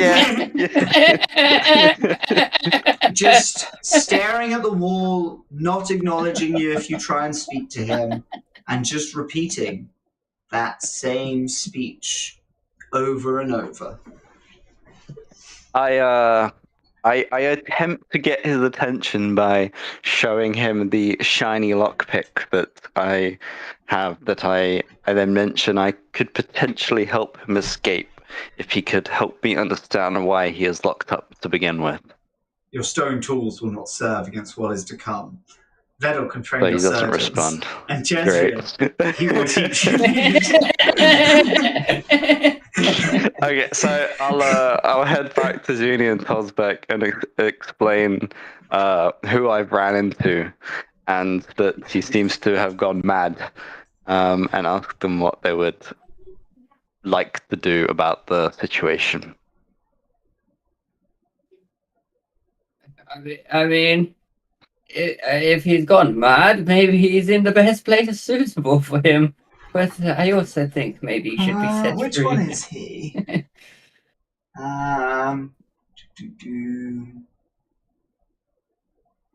It's one of these guys, but I can't see them in that much detail on the screen. I think it's this guy. No, wait. I know. He's the one with the specific sword. He's this guy! Yeah, I found him. Found the picture of the guy. Or I Is could this meant to be on the Roll20? No, this is on... Oh, okay. One sec. That might help. I see it on the stream, I just wasn't sure if it was meant to be. Yeah. There you go. Ooh.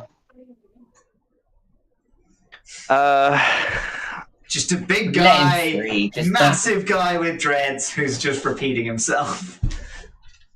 Oh, yeah, so cool. as I mentioned, Let him he's gone mad. I describe his features and what he's told me, and then I question Junie and Tosbeck and say, well,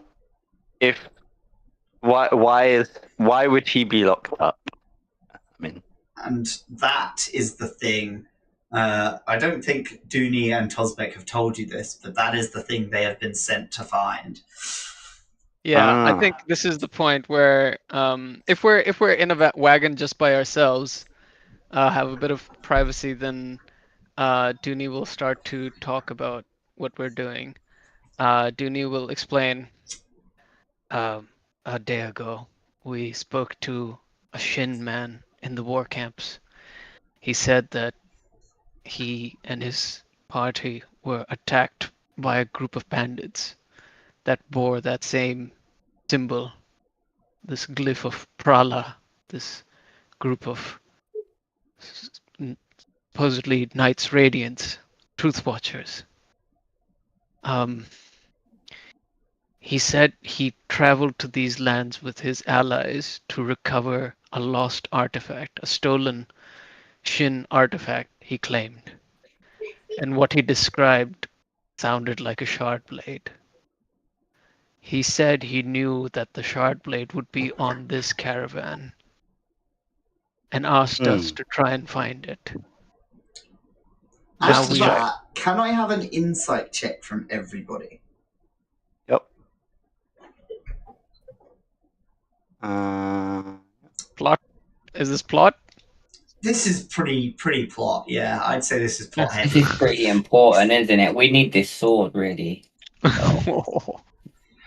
Alrighty, so you guys put together, and I'm going to say that the opportunity and the complication cancel each other out. So you're up an opportunity.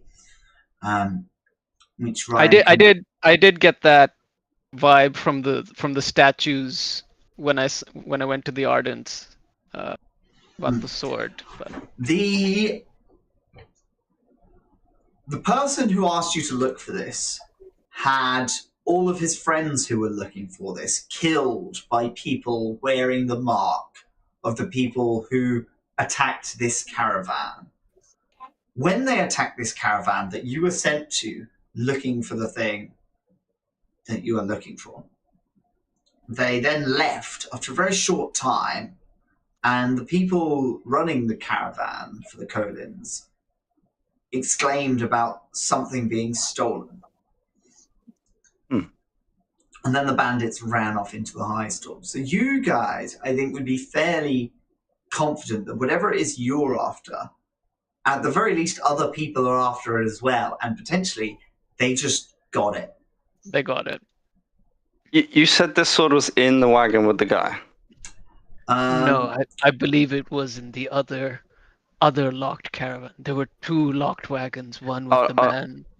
No, sorry for Zox. When I looked at the wagon with this guy in it, was it with him? No. Did you say? Oh, okay. No. All right.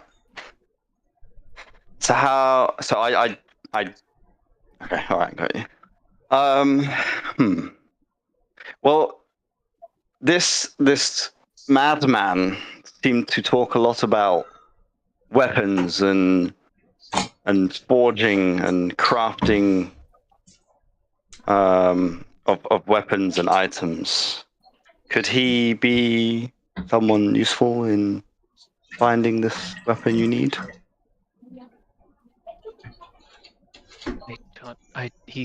You said that he claims he is Taln?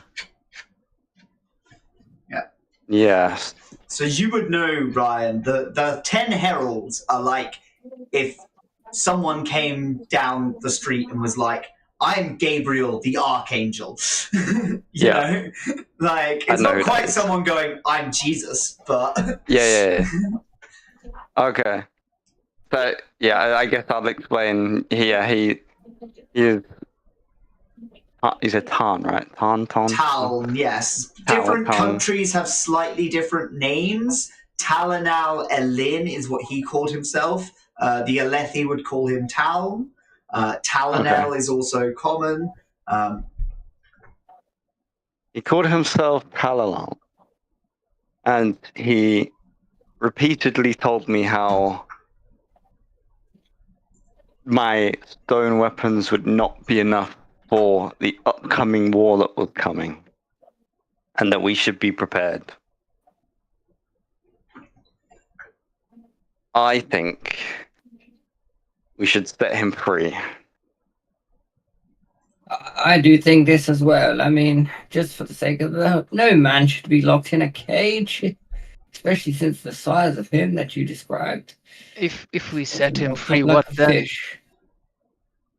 I'm hoping he would be our friends, young sir. Like we're going to set him free. Yeah, mad or not, he should see that we are the ones. I hope.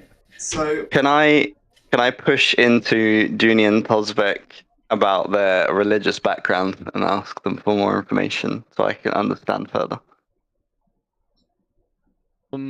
You get the idea. So Junie sort of reveals to you that he's Herdazian, so he's from a different country, and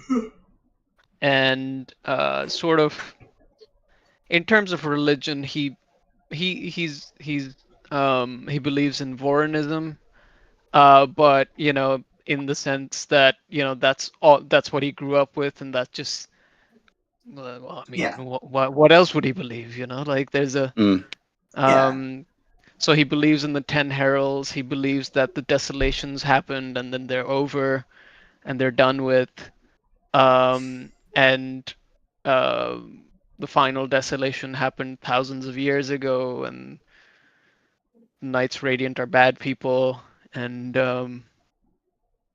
just the typical what anybody on the street things. Yeah. Awesome. Might think.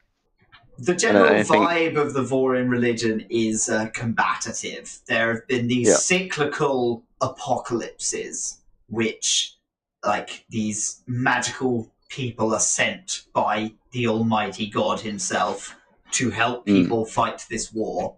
And in general, like, being a soldier is quite a holy task in terms of, like, when you die, people believe that they fight in the Tourmaline halls forever.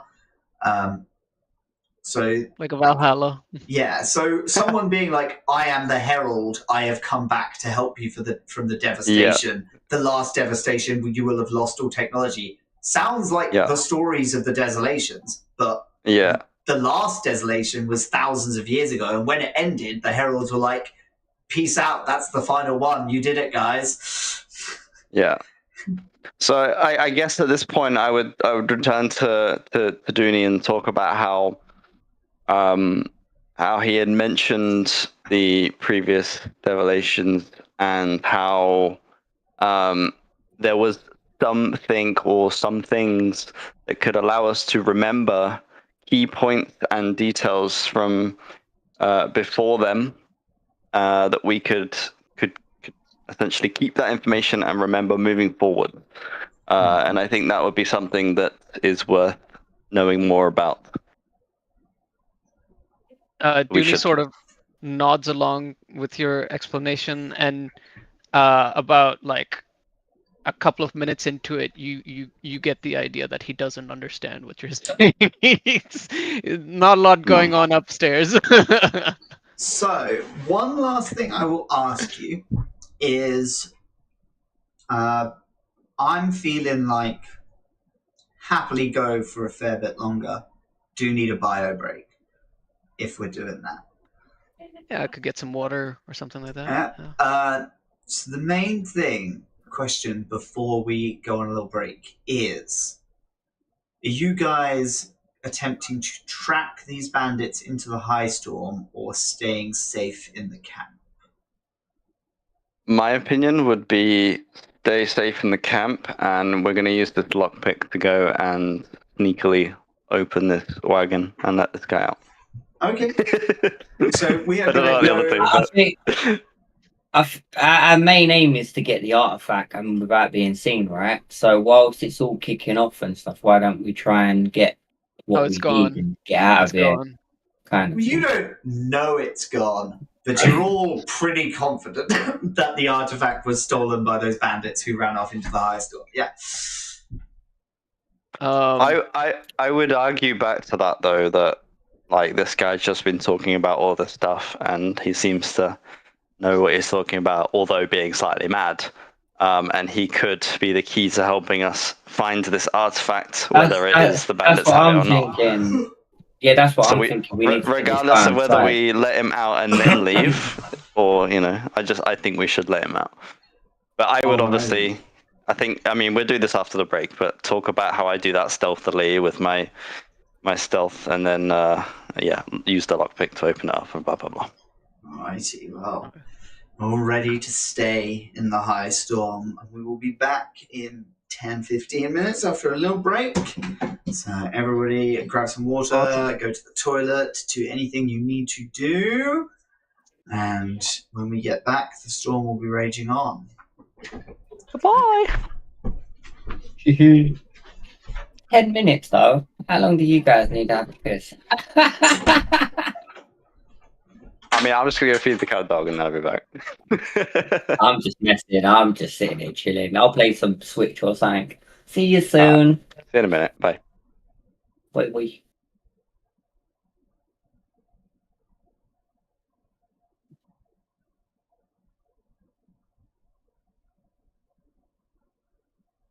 I will have a quick wee though, since you mentioned it.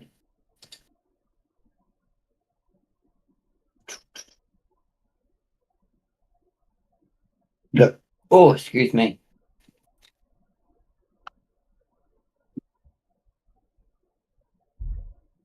Okay. You guys say my bedtime is still late. Maybe not. Probably tomorrow. Be fair late now. Tomorrow we're not going in the hour. It's just bad. Right now.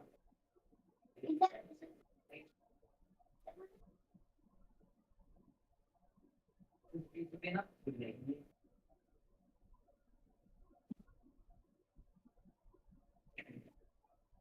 What I'm saying up to you'll be better to you.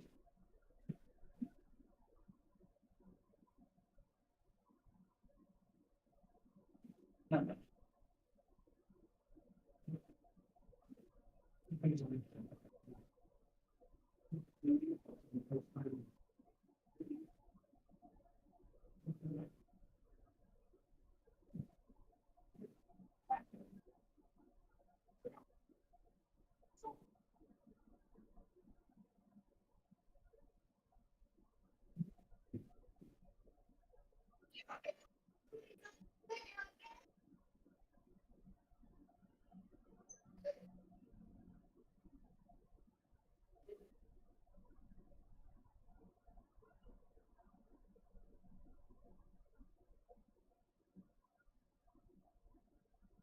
Maybe you got some sleep.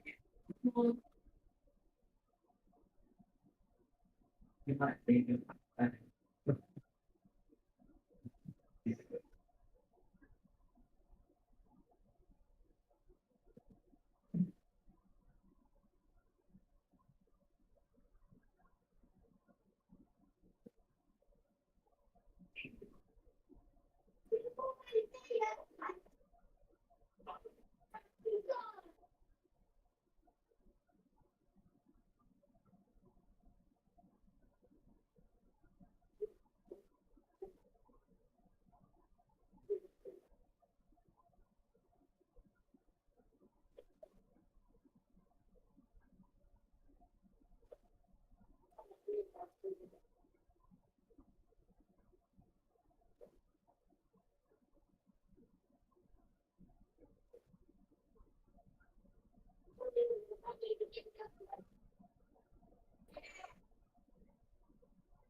Yes.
Dun, dun, dun.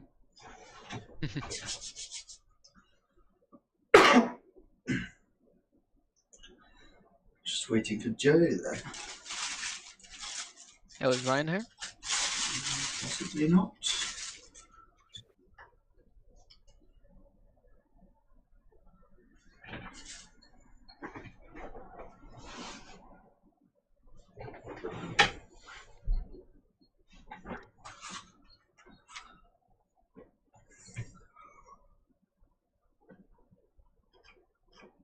It's really fun to see these like canon events happening that happened off screen. It is a lot of fun to delve into. I'm enjoying that. It was fun being told. Yeah. I was listening to that going like, yeah. I'm just like, okay, please, Ryan, keep asking him questions so I can keep repeating the monologue over and over. Oh. It's a big shame about Arya, as I will miss her. Did get a message from West saying sorry for not making it. Well, maybe he'll be around next time. Yeah, hopefully. And if not, I'll have your sister-in-law. Yeah, that'll be fun. Not entirely sure how many games will happen directly over Christmas, because it's like the 20th and the 27th. They're not really Christmas days, but they are also kind of might be Christmas days for a lot of people. Mm-hmm. And I know I'll have family staying. Hey Ryan, how you doing? I'm good. Is everyone here? Just waiting on Joe still. I like how he said he wasn't going anywhere, and now he went somewhere. It's the way. The best thing to do on a break is wait until people start coming back and then go for your break. Where are you from, Ryan? Originally or right now? I just mean right now. Yeah. I'm North Yorkshire based. Oh, cool. How do you know Joe? Twitch and then in person too. Oh, cool. How about yourself? Where are you based? I'm in London. Oh, nice. Came across this campaign on because Zox was looking for players in the official Cosmere Discord. Nice. Nice. Yeah. So you know your stuff. Figured it'd be the place to get people who are excited. Yeah. And then slowly over time, we've lost everybody who's read the books. I'm still here, and I'm playing a character I'm playing a character who's dumb as bricks, so he can't really. I was like, yeah, I'm going to join this group, and like it's going to be real fun. Everyone's going to know what it's about, and then he gets in. There's like people that have no idea, and he's like, great. I mean, a big part of why I was excited. Obviously, I really love the books, but also part of the reason I was excited to play this was I was just like, man, it does make lore and world building so easy because there is so fucking much of it. I'm really enjoying it from the perspective of someone who kind of knows meta stuff, and then watching you guys engage with the meta stuff, but like a little bit disconnected. Like, yes, go on, free that man. I like to fuck shit up, but I'm like, am I allowed to fuck shit up? Oh yeah, I don't. For anybody watching who is wondering, this campaign is not going to be a strictly canon campaign where I stop people from doing things or like hard prevent things. Obviously, we're starting from a position of canon, but if people wildly change anything, I'm not going to be like, that didn't happen. Well, that's impossible to do. So, you guys stay in your wagon. All the hatches battened down, so you don't see as the impossibly high storm will engulfs the hills. This is a storm, a monsoon, a hurricane, the that goes the entire height of the planet from north to south. It travels westward at a constant speed, rippling out from the origin and generally losing power, but this close to the origin by the shattered plains is strong indeed. Nen locks you in the storm wagon and you're plunged into darkness. It sounds like a roar, low at first and then impossibly loud. The storm wall hits and the floor beneath you shakes. Secured objects rattle around the wagon, and there is darkness, pounding rain, and the screaming of wind, and nobody speaks. The storm will take about half an hour to pass. And did you want to sneak out before the worst of it had passed? Would it be deadly to sneak out? Or? If you went a little earlier than most would come out, it wouldn't necessarily be deadly, although complications would obviously be a bit of a risk. I turn to Dunny and Tosbeck and say, I'm going to go and help this man escape. I suggest you stay here in the safe wagon. I think I'm probably the best to go due to my stealth and agility. So I sort of grab Vash's arm and I say, "What is your plan? The storm still rages. You cannot escape the camp right now. Even should you free this man." my plan is to use the lockpick, help this man escape, and make it back to the wagon before anyone realizes what's happened. Upon ending of the storm, they will see this man has escaped, and they'll have no one to blame but the storm. All right. I mean, he's a rather large man. I mean, let's give it a go. We shall shove him in the trunk of our wagon, I suppose, or something. Yes. Would you like to tie some rope or something around you in case you get blown away? I mean, it's up do you to think us. You'll be okay. It's up to us whether we actually want to bring him with us or not. But I was just thinking in general, we just help him escape. But if he then runs off, he runs off. But so I guess we should I keep would him with us if we can, but see what happens. Okay. Yeah. All right. I will. I do not wish for you to venture out into this danger alone. Can I come with you? If you so desire, you may. All right. I'll go with Vash. Try to keep a little bit of distance.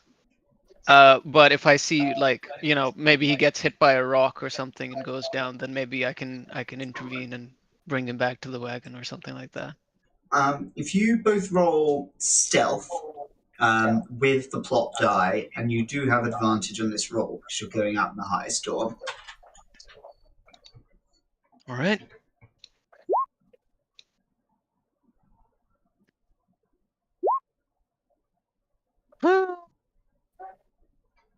You can re-roll your plot die, Ryan.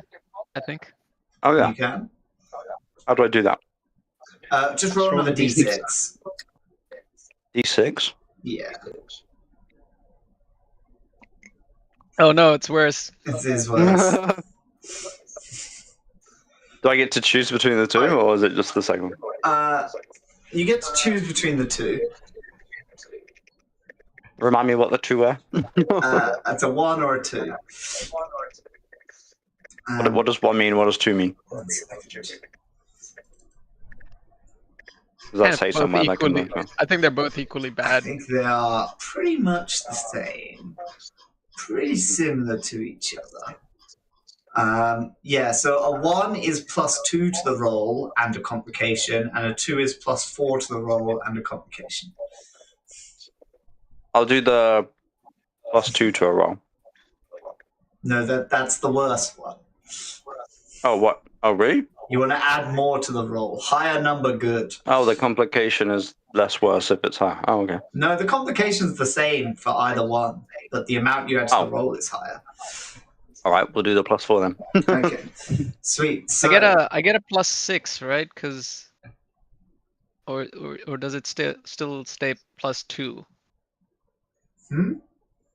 no, for the opportunities, you don't get a number bonus to your roll. You just get the Do you not? opportunity. Oh, I thought opportunities also gain a plus number bonus, but okay. I don't believe so. All right. Yeah, no, they don't. They're just opportunities. Yeah, so Ryan. Mhm. You take 8 points of damage as a rock hits you. Oof. Should I? Which is reduced by 1 by your leather armor. Can I not sense the rock coming, or is that what this roll was? That's partly what this Complication. roll. That's your complication. Okay. Got you. But the two of you managed to make it over to the wagon undetected. I took 7 damage. You hear people starting. Yes, you can hear people starting to move around as the storm slowly winds to a close. But whipping winds still pull at your clothes and hair. Rain lashes down. Lightning strikes nearby. Any gems that you have on you will be refilled with stormlight, the glowing electrical light inside of gemstones. And yeah, you managed to make it here. Ryan, you have expertise in sleight of hand due to your starting heroic path. Mhm. So you are able to undo the lock on this wagon with your lockpicks. Inside, you hear, "The coming days will be difficult. Through training, humanity will survive. You must bring me to your leaders. The other heralds should join us soon. I'm Talanal Lin." I will carefully open the door as I step back and quietly call to. I'm just going to call him Tao because I can't remember his name now, and let him know he is free. See what he does. Be free, Tao. You will have forgotten much, following the destruction of times past. Calac will teach you to cast bronze, if you have forgotten this. We will soul cast blocks of metal directly for you. I noticed that he does not respond, and I therefore step into the wagon and give him a poke. He slaps you into eternity and says, "I am Town." He doesn't seem to react. He continues with his monologue. Can I roll, I guess, a perception check to see if he's under the influence of magic of some sort or something? Yeah. Go ahead. Roll me an insight or perception. We'll do insight. Are we advantage right now still or no? No advantage on this roll. But I could still use plot die if I want to. If you want to. Would you guys think I should do that, right? You can re-roll it, so yeah. Yeah. I should probably re-roll that, right? Yeah. D6. Another rock to the head. On a D6. 4. Okay, so yeah, he mostly seems absent, like not quite there in the head. Mentally ill or brain damaged.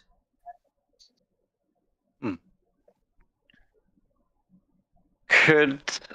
I don't know how many things I get to do here, but like, I guess we have as much time as until the storm is passing. You probably have a couple minutes before people Could start coming out of I? their wagons. I'll stick my head out of the wagon towards Junie and mention that he does not seem to be responding. Sal, your persuasion. What's your persuasion at? It's really bad. Non-existent. Okay. I guess in that case, I'd then stick my head back inside and maybe can I roll? I don't know if persuasion's the right one for it. Could I roll persuasion or something and see if I can kind of get through that barrier and persuade him to get out? Can indeed. And So can DC 30 persuasion. Can I try to give him advantage by aiding? What skill are you using to aid him? I will try to use I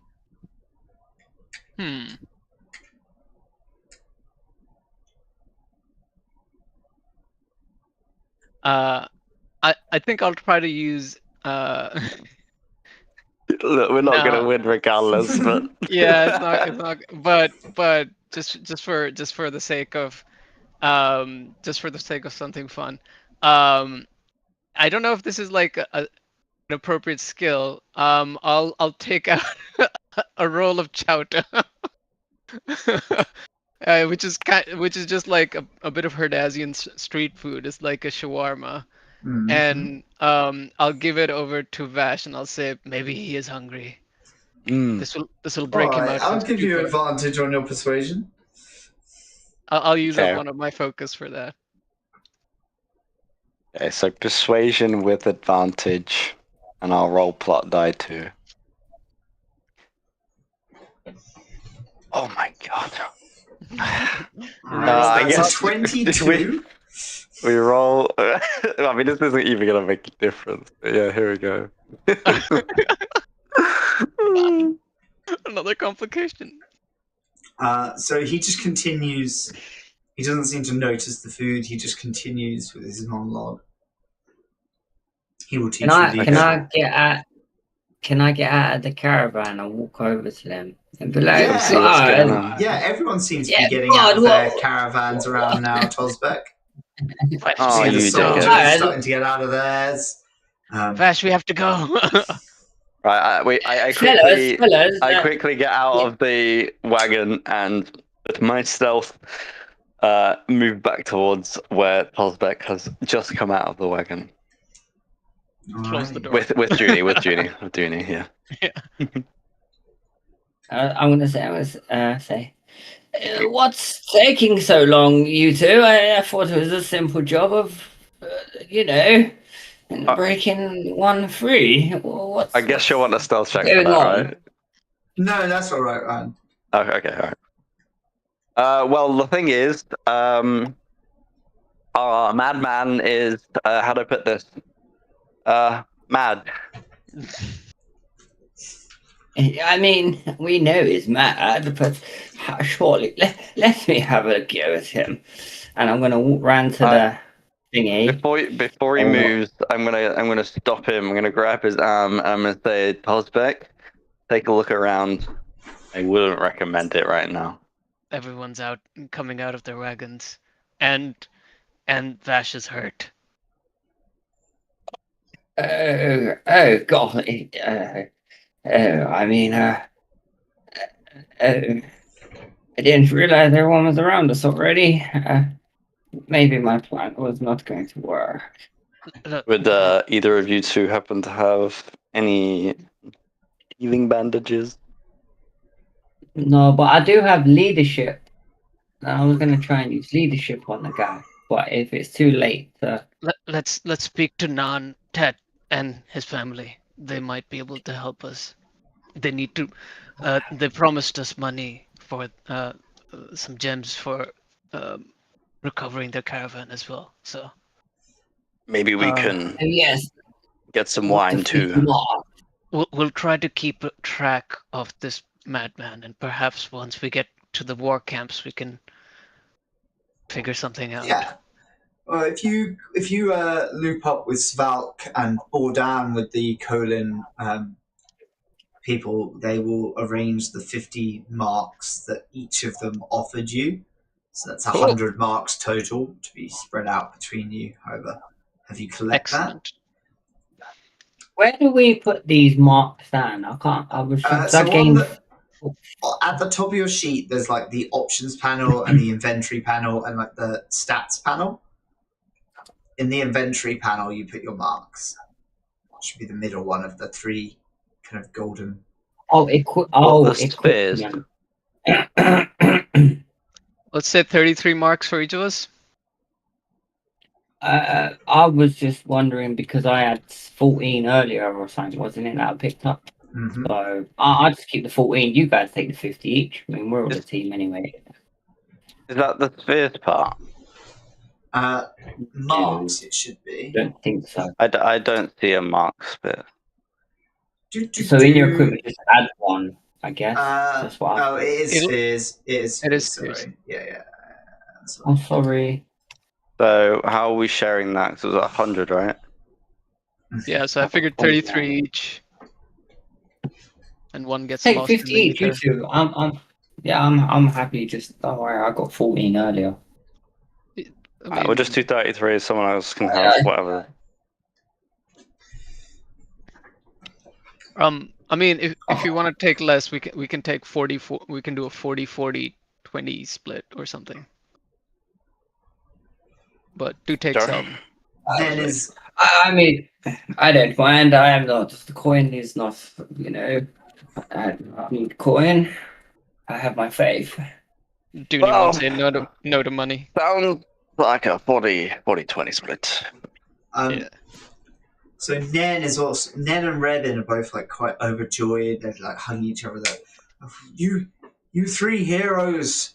Rebin is giving you guys a bottle of Auburn wine, and Nen offers you some short spears or long spears if anyone wants one. Ooh, I'll take a short spear. I will take a long spear. I'll say to kind one. I'll keep my staff.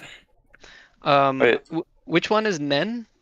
So Nen is the one who was already at the lead. The woman. No, that's Svalk. Is the Phelan woman. Nen is the Alethi merchant. And then Rebin and Hannah were the ones who were stuck in the mud. We keep the weapon we've got, right? We're just adding it to. You guys should find me at the Ornery Chol in the Colin War Camp when we get there. Oh, you saved more than just my life. I mean, I had old Betsy here for 20 years. She's a good Chol. You chose along. Ha ha ha. Are these spears we're getting? We adding them into weapons and armor, right? Mm-hmm. Yeah, in your equipment. I'll go over the stats later. Okay, cool. Write them down in your weapons. Add to weapons. I'll just put it as long spear for now, and then we can do that bit. Stat that out later. Yeah. So the caravan's all preparing for the final journey to the war camps, which will be a couple of hours by road. You guys just traveling in the wagons with Nen. He happily host you for the journey. Yeah. I'll ask if any of them have any experience with solving wounds for Vashalin. Rebin's like, oh my girl Hannah, she's pretty good at that kind of stuff, and she kind of shakes her head. She's like, no, Dad, no, I'm no good at that. He's like, oh, don't be humble, Hannah. And she's gonna give it a little go. I think I need a little bit of wine before we start. Ryan, you get 1 point of health back. Okay. Yay! And she kind of bandages your wounds. My like blood still half running out.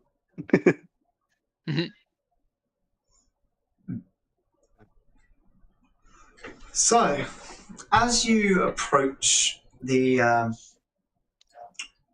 shattered plains, you find yourselves feeling more powerful, Ooh. stronger, feeling better, faster, stronger. And you may all level up to level 2. Woo! Alrighty. How do we do that? Does that change? Yeah, I was gonna say, what does that change? Everything. I mean, we can go over that now if you'd like. Probably be useful if we're gonna use them stuff. Yeah. I suppose some people like to know what they're doing. I didn't look into I didn't look into this. Advancing character. I didn't expect to get this far. Thought I'd be dead by now.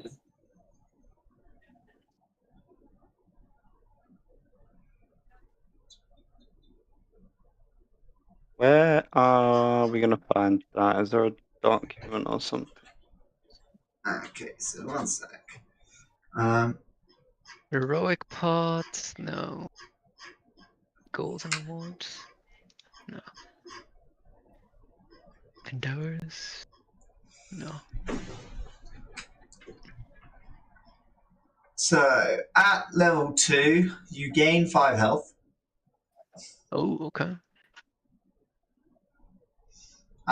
You increase 2 skill ranks, but your maximum skill rank is still 2. But you can increase 2 skills. You check off 2 extra skills. So your How do health we update the health? it should have gone up automatically. It did not. It did not. No, nothing changed when it changed to level 2. Same. Strange. 10 plus strength health, and then it goes up. That's annoying that it doesn't change automatically. I can set my current health to 18, but not my. But not your max. Yeah. That's a failure of the sheet. Oh no. Anyway.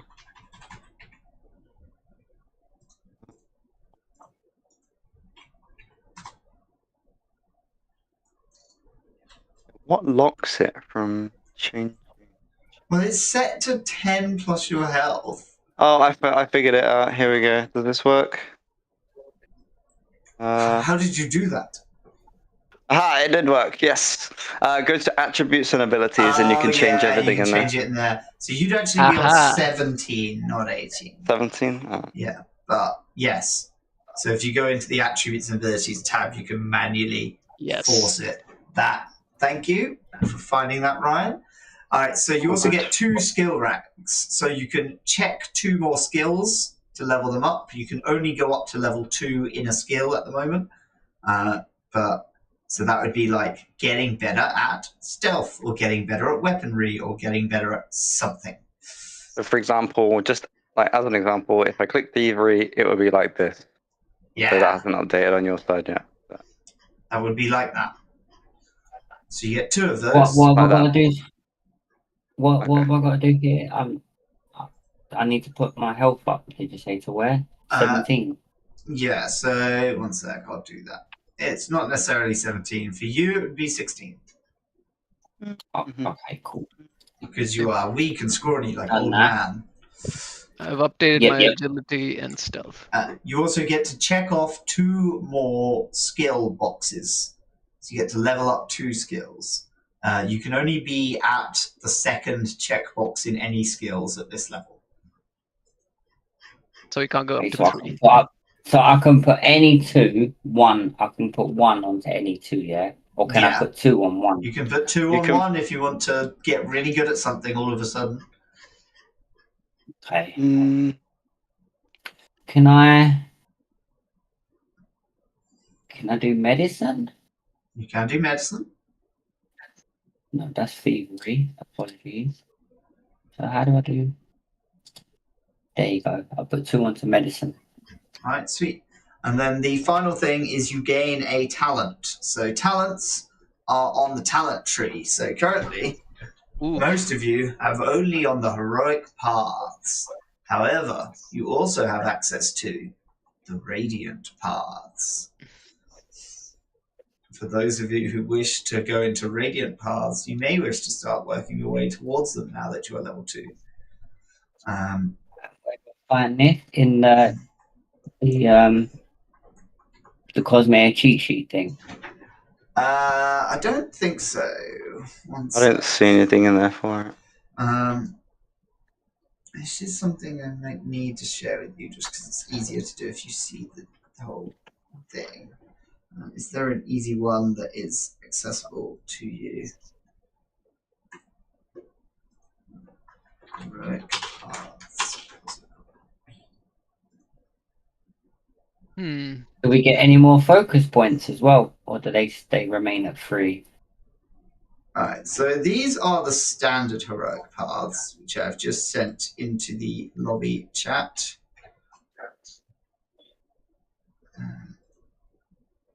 Which you should be able to access. And I don't think any of you were particularly interested in radiant paths, except for one of you. Radiant was for the Lightbringer stuff, right? Yeah. Is it Lightbringer? Yeah. Lightweaver. Lightweaver, that's the one. So I don't know if any of you guys noticed, but this guy likes to lie. So I just pick a Radiant one, essentially, right? Yeah, essentially. So Also Lightweaver. Yeah, so for Lightweaver specifically, let's get to it. Dust, Edge, Else, Light. Lightweaver Radiant Path. Alright, so you can swear the first ideal. So the first ideal is the words. You know the words. Say the words. I know the words. He doesn't know the words. Guess he can't pick Lightweaver. No, so the words are life before death, strength before weakness, and journey before destination. These are the first ideal of the Knights Radiant. I mean, is it easier if I just go something else, or is it like I can go that? No. You can happily go that. So, the effects of this are that you gain an investiture score. You gain the Breathe Stormlight, Enhance, and Regenerate actions. Have you done that for me, or am I supposed to be? I'm just adding the first ideal to your talents. Oh, I see. Yeah. When you complete the goal, speak the first ideal, you become empowered and gain illumination and transformation. So.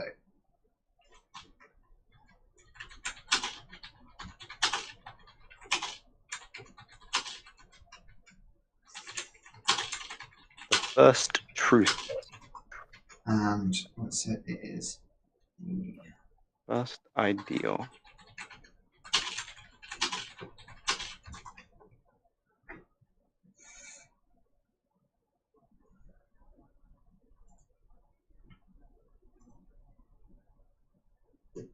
I'm not quite sure which radiant path would be appropriate for Dooney if I was to pick one. Maybe Edge Dancer? Speak the first ideal and a personal truth. Is that the right thing?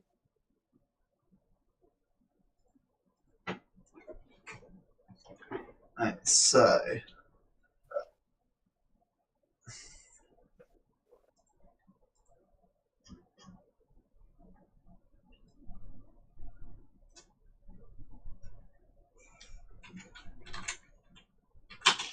Windrunner sounds kind of cool for a scout, but I mean, it might not be what you're looking for, Dooney. Sorry? You said you don't know what to do if you do Right, radiant. so- Around the bottom there's one called Wind Runner. That I don't know if that would be good for you, maybe, or Maybe. just in case you hadn't seen it. I was just sort of. I have no idea what I would pick. I ain't gonna lie. So breathe Stormlight lets you draw in Stormlight from any infused spheres within 5 feet of you. If you have enough spheres, you can draw back up to your maximum investiture. Enhance lets you spend 1 investiture to become enhanced, which is strength +1 and speed +1 until the end of your next turn. At the end of that turn, and each of your turns thereafter, you can spend investiture for free to continue being enhanced. I have to read this. Oh, Stoneward could work. Yeah. It's also because it's copying. So I get one of these, is what you're saying? No, you get all 3 of these. Oh, okay. You need to breathe Storm Height in order to be able to do any of the rest of them. Oh, okay. But essentially, when you are full of Stormlight, you can spend it to be stronger and faster, which obviously lets you hit harder and things like that. And you can also regenerate as a free action. So that means you can do it every turn for free, but it costs investiture. So I get Breathe Stormlight, and then I use Enhance, and then I use Breathe Stormlight again, and then I get Enhance again, and then so on and so on. Yeah. Pretty much. So you want to carry lots of coins on you, because coins hold magical energy which you can spend.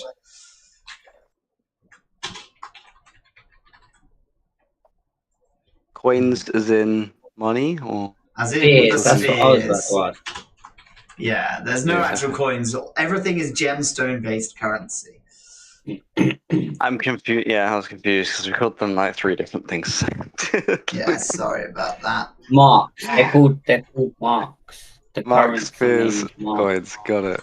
Well, technically, marks are the smallest of the spheres, and then there are different spheres that are worth more, like brooms. Oh, you did tell me that before. Yeah, Yeah. yes. It's like, it's like pennies and pounds kind of thing. Yeah. You have enough spheres, you can recover.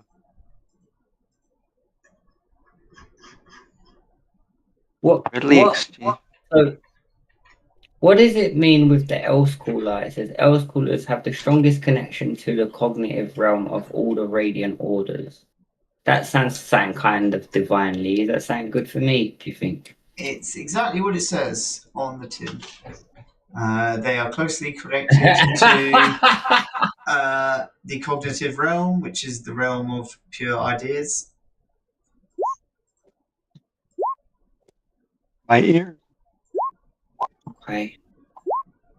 It's either that or Dustbringer. I'm thinking Dustbringer because but he's might be bad at taking things apart, so he might not always learn what he learns. Maybe I don't know.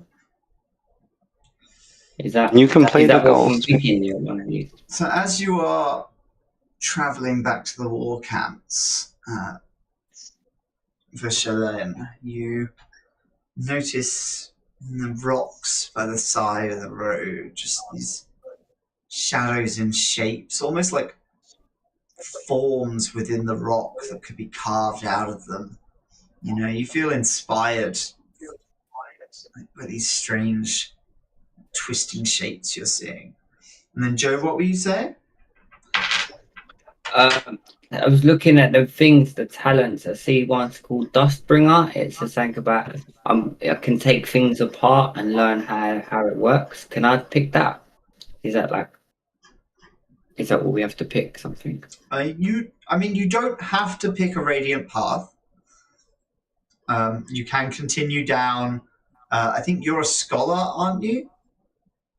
Scholar and historian and religion is my skills. So when it's something to go along that kind of, to stick with that. Yeah. So I think you I mean, you have access to more scholar things, which can, get you better at crafting things or get better at kind of focusing or things like that. There's one here which is like when you take slow turns, you have extra armor until your turn starts. Other things like that. But if you want to start down a radiant path, that is also very acceptable. Yeah, I don't know. And then that link you thing, I don't know. You can always start down one at a later level, right? I like the armor one you said. Actually, I might pick that up because I'm not very strong, so that's probably helpful. So what are you on at the moment? You got galvanize and rousing.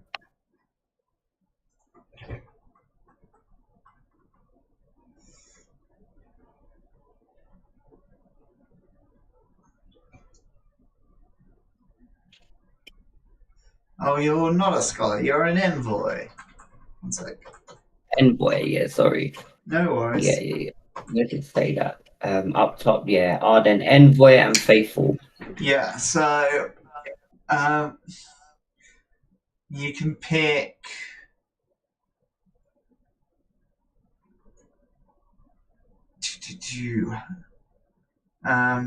Diplomat, mentor. Am I looking at the right things here?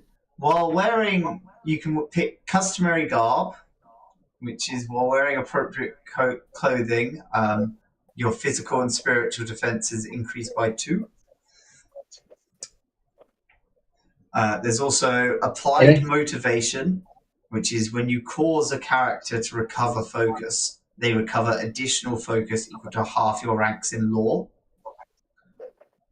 Or there is composed, which is increase your max and current focus by your tier.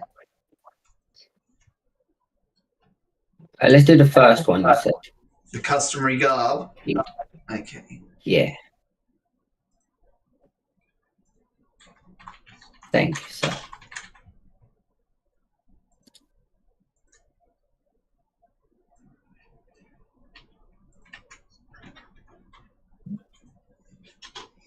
Okay,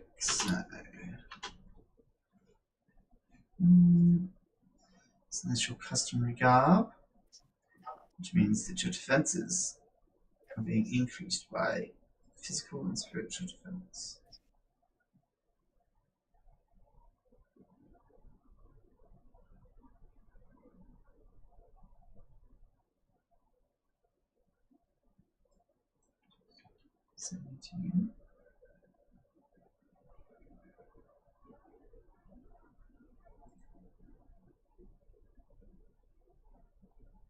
And 15.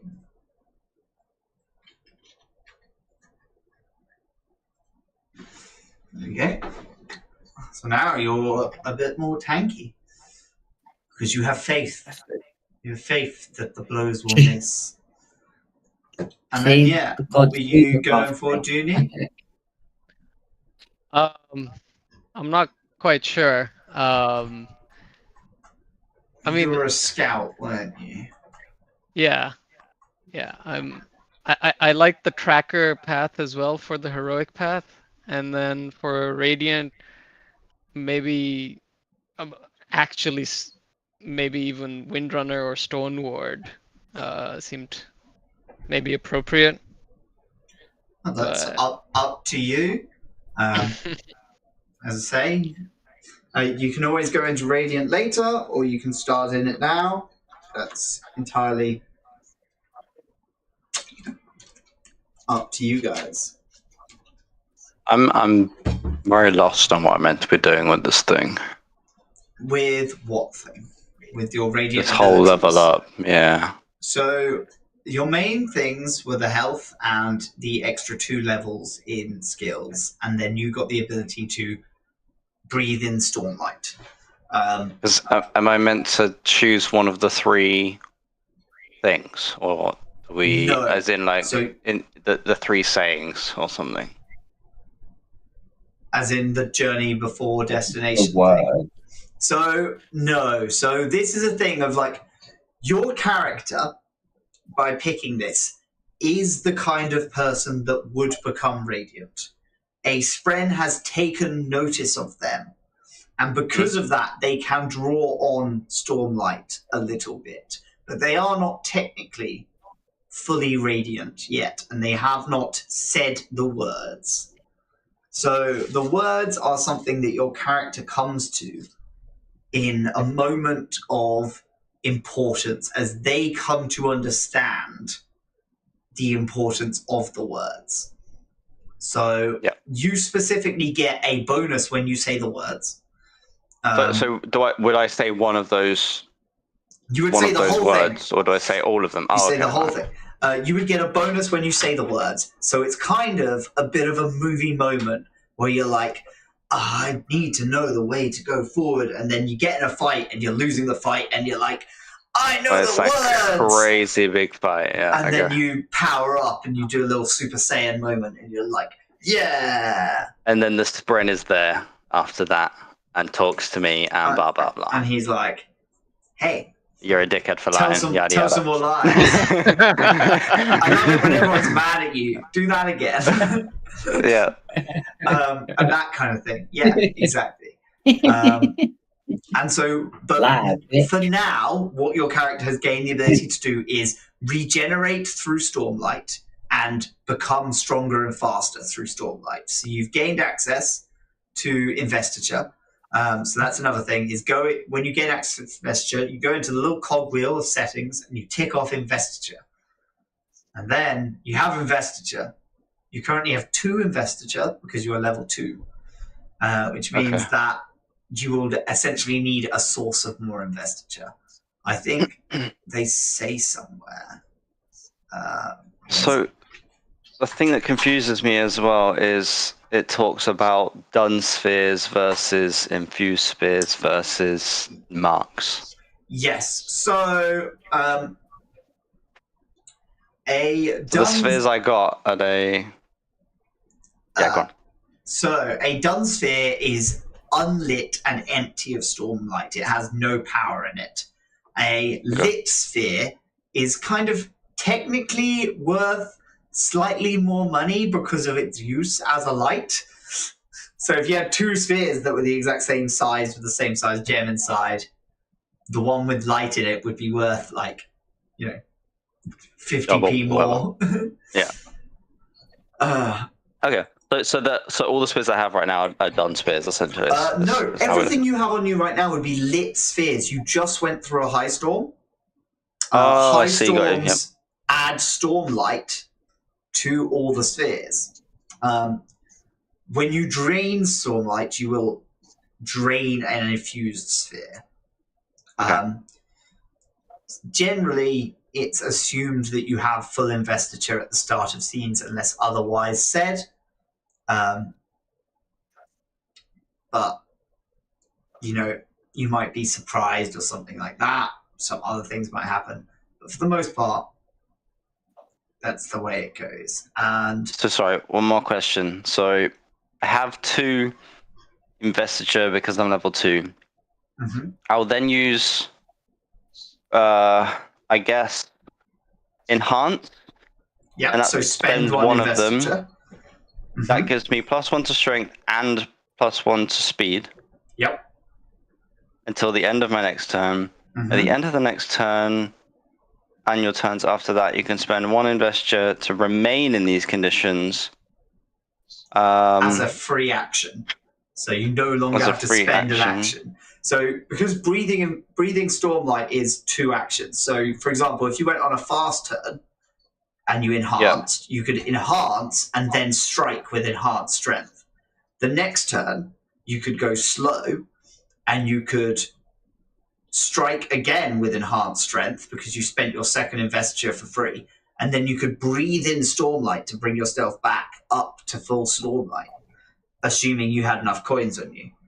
So it's essentially a permanent buff, in a way. It's a semi-permanent buff. Like, it takes actions and it takes setup, And like, yeah, you will run out of Stormlight eventually if you don't breathe more Stormlight, if someone steals your coin purse, if you use it all up, if you spend all your money. So how do I know how many spheres I use each time? I was just trying to find that because there was a thing, Cosmere RPG, how much investiture per sphere. Yeah, so essentially, each sphere is one investiture. Oh, Oh, okay. you're loaded right now, bro. I've got shitloads, yeah. Yeah, but now you've said that, he's gonna have some dickhead bandit come along and steal my money. So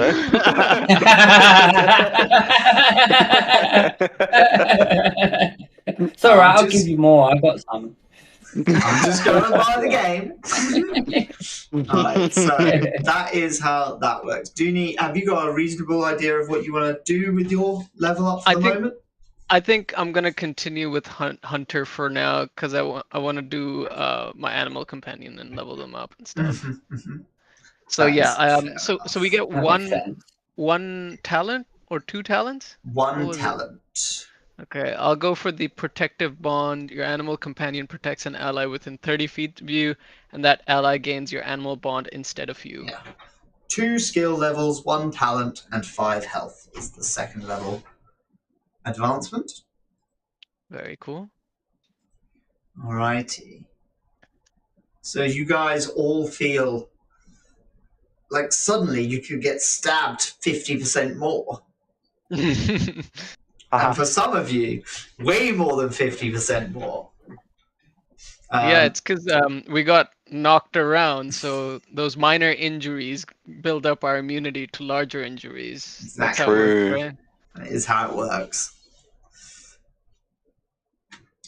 And Vashelin, you're probably almost without realizing it using your Stormlight and Investiture from the High Storm to just heal your injuries. Feel brand new. Damn, that girl really did a good job patching you up. Yeah, she's magical for sure.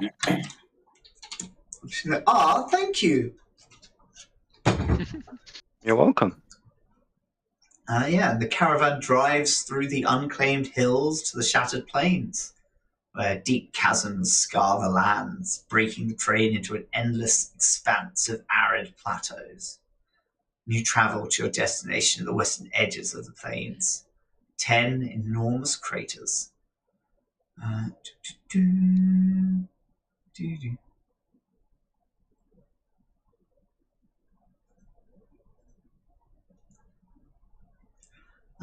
Each occupied by a war camp from which the Alethi wage war against the Parshendi. Further to the west, a small market town collectively serves the camps, and the king's palace looms over them all. PCs. So, does anyone have Alethi expertise? Don't think I do. Did all our Alethis leave? Oh no. No. I'm an expertise of Balin. So same, Balin and her dad. Viden and Reshi for me. Well, the Colin Run camp, it's precise and disciplined. The barracks are built in soul-cast stone buildings in straight regimented rows, and the section of barracks form a rough circle around the command complex, which houses the Colin officers and their families. Sergeant Ella barks orders for the Alethi soldiers to hurry their prisoner to High Prince Dalinar. The soldiers wait for a nod from Bardin before seeing to their task. Bardin himself peels away from his troops to offer you a terse farewell. He says, "If you guys want a meal and some rest before you go on your way, you're welcome to join the troops in the mess hall. After that, what's next for you?" Is he asking us that? Yeah. I wouldn't say no to some food. I believe we've been invited to the ornery Chull by some of the merchants as well, so we might go there later. Sounds like a plan. Excellent. I'll send someone along there with word. The first night will be on me. Oh, that's You very fellas generous. did a brave thing out there. I Thank like you. this guy. Indeed. He's not Light Eyes, is he? Bourdain? Yeah. I'm pretty sure he's not, but I just want to check because he could be.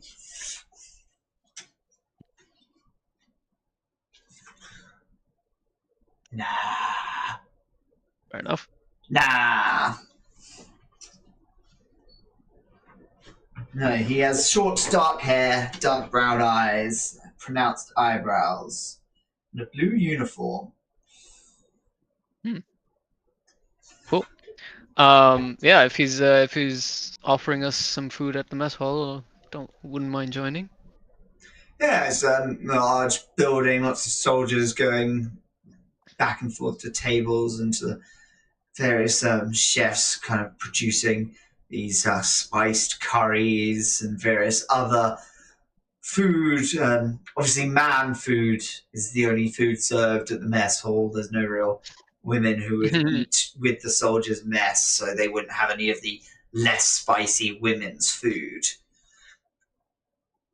How spicy are we talking? Like Vindaloo generally is kind of the starting level. What would be the highest spice available? There'd be some pretty spicy food available. Generally speaking, a lot of Alethi men feel this way. It's kind of a bit of a Vorin opinion, but like obviously battle is semi-religious, and food can be a battle if it's spicy enough. Well, this is where I was going. So would you say that it's spicy enough that, let's say, accidentally fell into someone's eyes, it may hurt? Oh, it would be very painful. I might have to take some of this food on the go. We came here for food. Ryan came here for an armory. Beautiful. Sorry, Venezuelan. I mean, I should not be taking no food away. No, not to throw at people. I should warm my belly. I could take some of this, some of the milder curry, if that's okay, please. Excellent. You get handed a bowl of this quite spicy curry. I'm gonna find... Technically, you are an ardent, so you are allowed to eat women's food. So they would, if you asked, fetch you a bowl of milder food. I would like a bowl for now and a bowl to go. Hungry one, are ya? Fill it up, Yeah. and they fill you up 2 bowls. Thank you. Please make sure you cover the second bowl. Dooney takes a bowl as well and grunts, thank you, and joins Vash and Tosbek. Yeah. You're I'm adding... generally, how used are most of you to Alethi tastes in food? I think Never tried it before. It's all new to me. Are we reading this from somewhere, or are we making it up? I'm making it up, yeah. I was gonna say, I'm very into it. Unless you are aware that something's on your character sheet, most of the time when I ask a question like that, it's just up to you. Okay. Right? Yeah, I can't see anything. So. If I'm like, where is your family from? You just say a thing. But yeah, I think so... for Dooney, it's he's been here a while, but he's kind of grudgingly gotten used to the food. Still misses the food from her dad's, but you eat what you have to eat. So, and he's been here for long enough that he's acclimated a little bit, but he doesn't love it. I'm eating a very mild curry. They My think face is spice going bright replaces red. flavor. I've got steam coming out my nostrils. I'm about to throw up. I've only got a chicken korma. I take the second bowl of curry, the very spicy curry, and I put it into my bag for later. He's got a doggy bag. A little bowl of spicy curry. Got a doggy bag. Hey, you never know. Might come in handy. I'm just picturing it in battle. It's like the guy fires an arrow. What do you do? And he's like, I get my curry and I splash it. Loved I'm gonna frisbee my bowl of curry. Right Can now, I- this is gone. I was just gonna, can I dip my arrows in your curry? I was just thinking that. Oh. I was just thinking that That's myself. clever. That's clever. Do you know what we could do? Is I take the bowl out, right? You dip your arrows in it. I'll dip my fingers in it. I use my stealth to get behind them, and then I just put my fingers in their eyes, and they're like, Oh god, I made a monster. Poke him in the eye. Oh, God. While we're sitting having food, I'll turn to Vash and I'll say, "Where are you from, Vashelin?" 1 second. Need to get my bearings. 1 second. He's from Vaden No, that's okay. Jarkovet. He doesn't remember. He's No, from no, no, Jarkovet. No. I need to read about this though. I did have a thing for it. I need to find it. Sorry, 1 sec.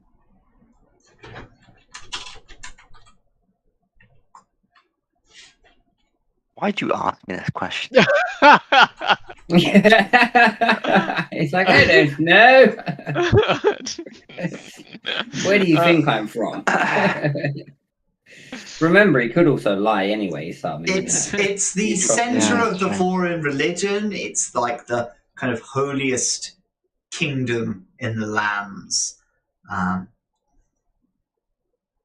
Contains the Bav, the Silv, the Vaden, and the Unkalaki people. You're a Vaden. I was just trying to, do some character roleplay and stuff. I'm sorry. I didn't mean to send you into an existential crisis. Oh no, you're good. As a- Never mind. Okay, I Never mind. got you. If you knew about Vadens, you would know that Vashelin is most likely a fourth son with that name. I got him. Wherever the stone is thick enough to survive a high storm. Recently, Jarfaked. Oh, okay. Yeah. What's it like in your homeland? Do you like it there, or did you escape something? I mean, it was great until the cracks started spreading. The cracks? Yeah, you know. Stone. Cracks. Oh. Okay. I suppose that is fine. Do you have a place to stay here in the war camps? No. Between places right now. I see.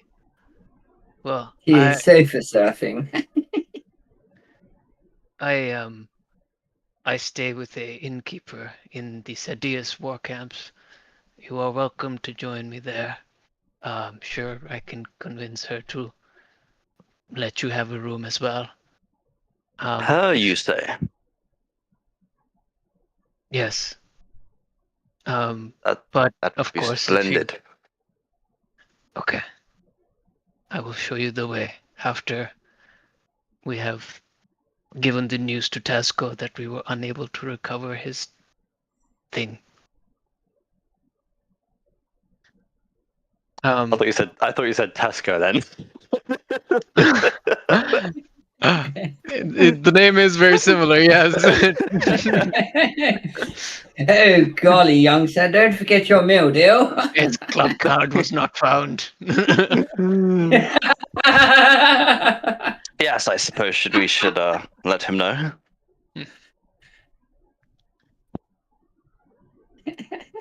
Said he can't find. How his about club you, card. Tosbek? Oh, Do you have a place to what, stay? What is it? Yes, thank you for asking. I'm staying with young Junie here. We arranged it the we'll other all be night. together then. We shall. I am going to take the double bed if that's all right with you. I'm rather old and need the softer side of things in life. That is fine with me. I do enjoy a good head to toe. Splendid, splendid, splendid.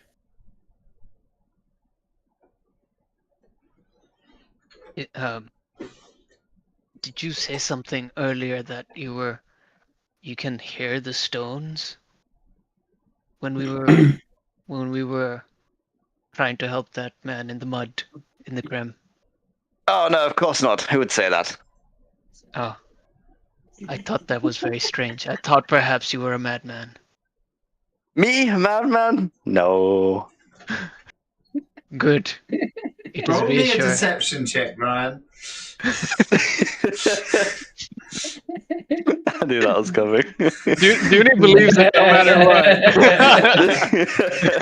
No, I don't normally ask for deception between party members. I feel like it's up to you how much you convince each other or shit like that.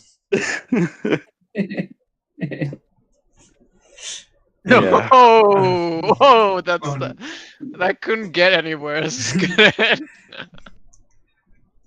Yeah, so you guys, what are you up to? You're searching for Tazco. Yeah, I guess we'll head to the ornery Chul, which I guess the merchants were going to as well. Yeah, you get to the ornery Chul. This woman behind the bar is kind of like cleaning glasses and mugs. There's plenty of Colin soldiers sitting around, drinking and enjoying themselves. The merchants are there. They kind of smile and wave at you and order a round of drinks for the three of you as well as the rest of them. And he's there and he's like, I've just sold the Chol a nice barrel of wine. You should come try some. Yes, thank you. Dooney will try some wine and yeah, so the drink. Who got the wine bottle, by the way? What he gave us? I don't think we specified. I think we just got told we got given it, right?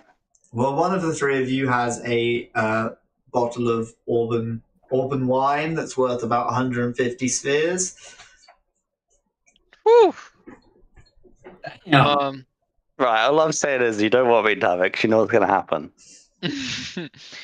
I'll take it if nobody else objects. No objection here, young man. I believe I should have it. All right.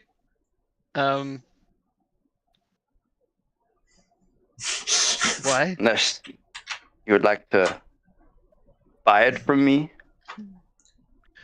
Shall we have a friendly contest? What contest? Anything. We can play darts. A drinking contest. A drinking contest. All right, let's do it. And I'll turn to who was it? Revan, I think, yeah. the wine merchant. And I'll say to him, will you officiate a drinking contest between us? Slaps you on the back. He's clearly already had a couple. He's like, of course, friend. Right. I can't wait to see which of the two of you fine heroes who saved my whole wagon from the high storm, dragging it through the storm out of there. I see which one of you will win. I shall watch your contest and judge it fairly. I say we do shots of spirit. All right, let's do it. Let's get some. He gets the bartender to bring this row of shots of different coloured wines going down the spectrum from soft blues and greens to the yellows, red and orange wines that are known for their high strength.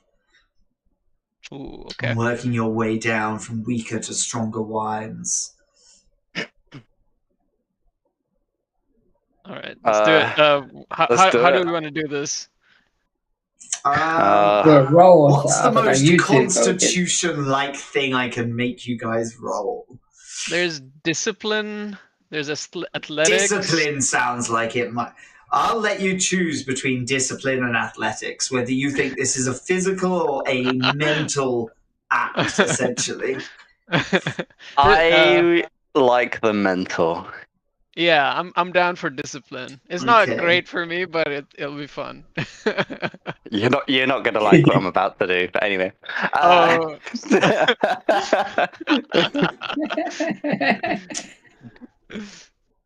Okay. I guess we roll for the first one and then the second one and so on, or I'm gonna roll this with plot dice. how are we doing this? Is it a case of we'll just make it up? Or... You roll a discipline or an athletics check. No. Dooney is a lone hunter. He doesn't really drink with other people, so when he does drink, he just gets drunk quite quickly. Whereas Schindler blah, blah, has been traveling with these wine merchants for a little while now and has already liberated them of some of the stronger wines they have. And so, he is able to just drink you under the table, Dooney. Winning one bottle of Auburn wine. This You got strong Auburn wine, the delicious, rich, nutty flavor, is worth about 150 marks. Before we move on, what I was planning to do, by the way, was we were going to go shot by shot, and then I was going to use my stealth. My stealth of hand to just like throw some of the shots over my shoulder without you realizing. And then, you didn't need to. I didn't even need to do that. You probably were planning to do that, and you realized by the third shot that it was unnecessary. I am such a lightweight. Oh man. And by the third shot, Dooney's like sort of all up in your face, and he says, "I have a secret." I know your secret. I have a secret tattoo. Secret tattoo? You'll never find out what it means. Can I do a persuasion roll for Billy? And yeah, go for it.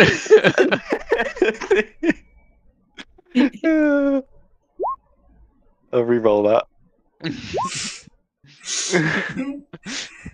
Honestly, no. Reroll the plot dice is so powerful. I think the way it's worded, it's not advantage on it, so it is you have to take the second option, by the way. Is it? Yeah. That's still the same. I mean, you got the same thing, so it doesn't matter on this one, but I was just double checking that because I was like, how's this work? Dooney goes, no, it does make. He wants me to tell him about the tattoo, but he'll never find out that I have a tattoo on my shoulder.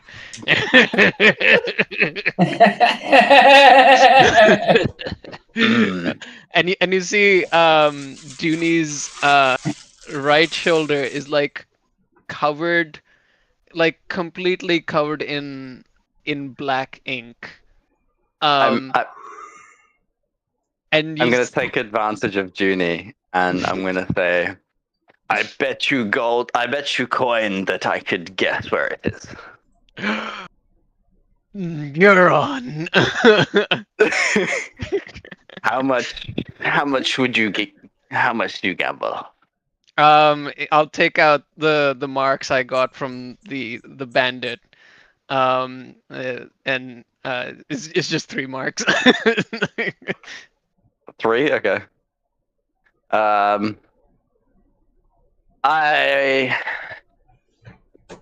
guess on your shoulder.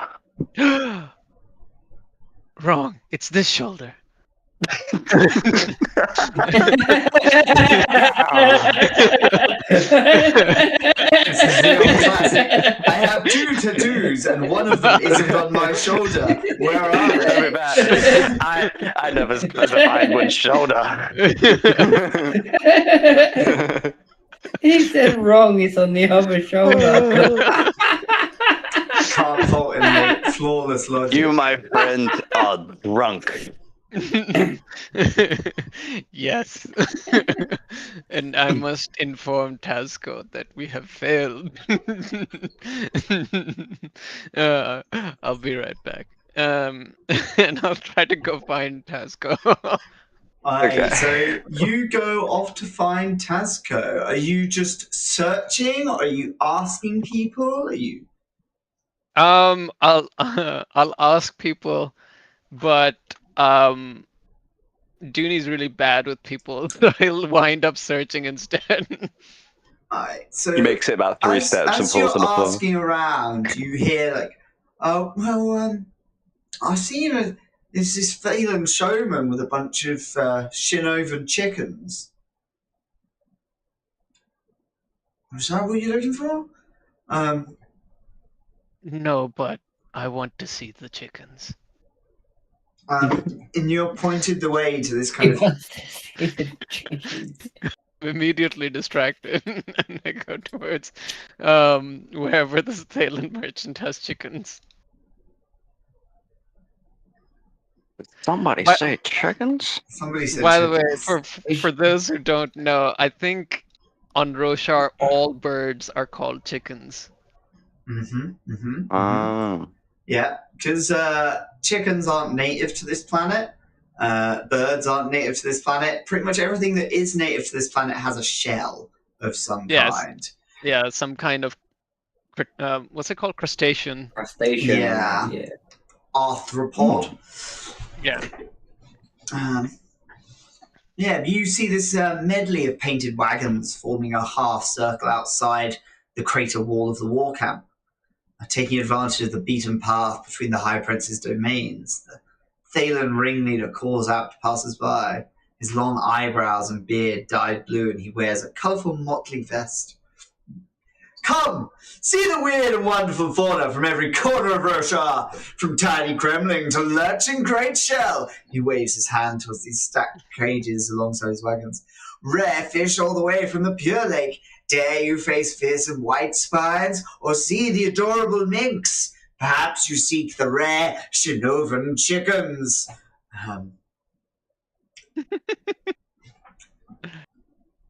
I think Dooney will stumble towards them, and the closest wagon he sees with animals inside, he'll get right up to it and stick his fingers through and coo at the animals. You see these like dozen kind of fluttering birds jumping up between like these little hay-filled perches.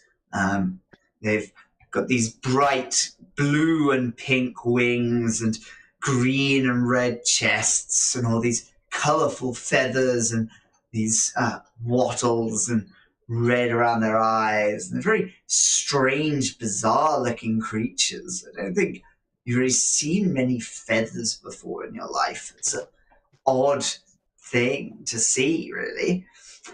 And they're kind of jumping about and making noise. So weird. Chickens. You do notice up in the top corner there's this tiny little like chicken. Oh, This little don't be red shy. breasted thing, like a quarter of the size of the others. And down on the floor there is this one like kind of green and red wings, but this long, slender white neck that curves around, leading to like a head with like a flat beak. Don't be shy.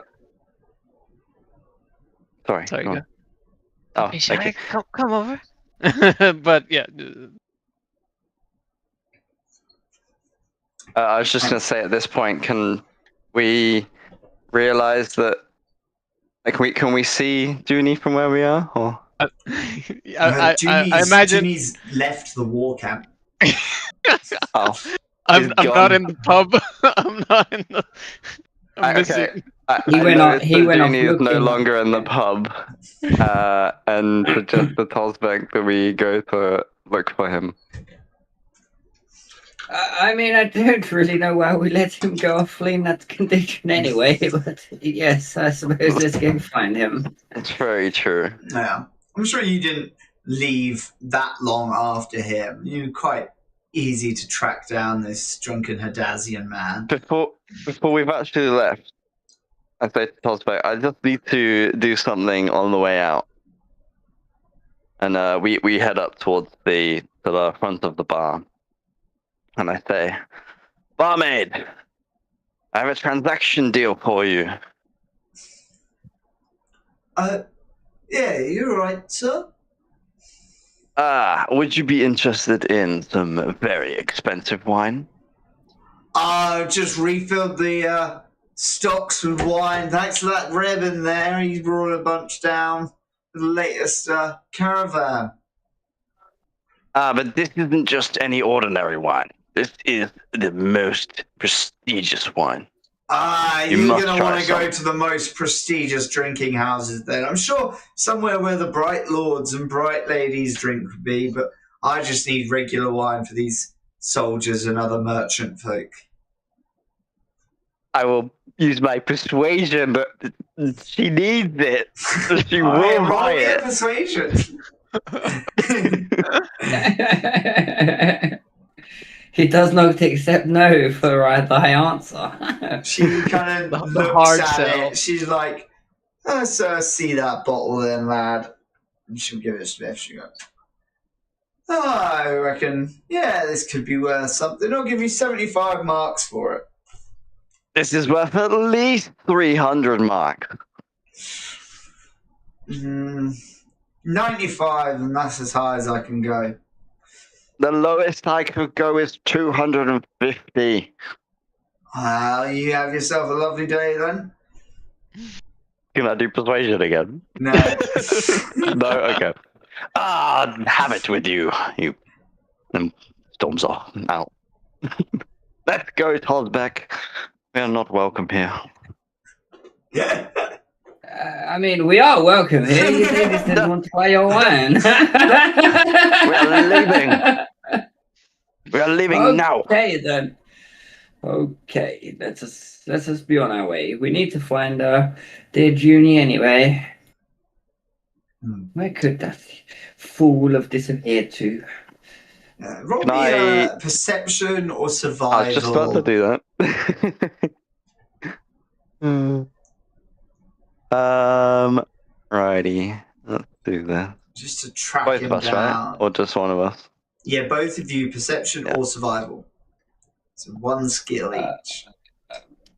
Is there any reason why my thingy rolls keep coming up as blue? Or that's just that on just my means side? no complication or advantage. Oh, okay. Alright. Yeah, so you are able to track him down, Tolsbeck. You hear a few other people talking about this menagerie, a few people talking about this drunken Hadazian man, asking about Shin folk. And you're able to track him down. And when they track you down, Sal, Yes. what are you doing to this little cage with a small, like, russet-furred mink kind of rustling through the undergrowth? I don't think he even knows the answer to that. I'll try to take some food out of my out of a ration pack or something, and I'll offer it to the what I think is the runt of the litter of the chickens, in my drunken state, and I'll say, "Oh, you poor thing, your wings haven't grown in yet. Come here, have some food. There you go. Come on. Kind of scurries up and like sniffs at the bars. Nibbles I'll the hold. food out of your hand. There you are, and I'll sort of pet the mink, and give it a scratch behind the ear, yeah, just sit there for a while, making friends with this creature. Rivilk notices you and kind of wonders there. He's like, yes, that's one of my more illustrious finds. Mink of Taipan. It's a pet to queens, a famous poison taster. One of these pets, you feed a little bit of every meal you eat, and you'll never be poisoned again, as they hate the taste of poison. Oh, I hate the taste of poison too. We have so much in common. Well, I've actually, I was looking to offload some of my stock as try and keep a fresh thing. I'll take them all. That's 40 marks for the mink. I dig through my coin pouch. My pouch of marks and spheres, and I open it up and I spill everything everywhere.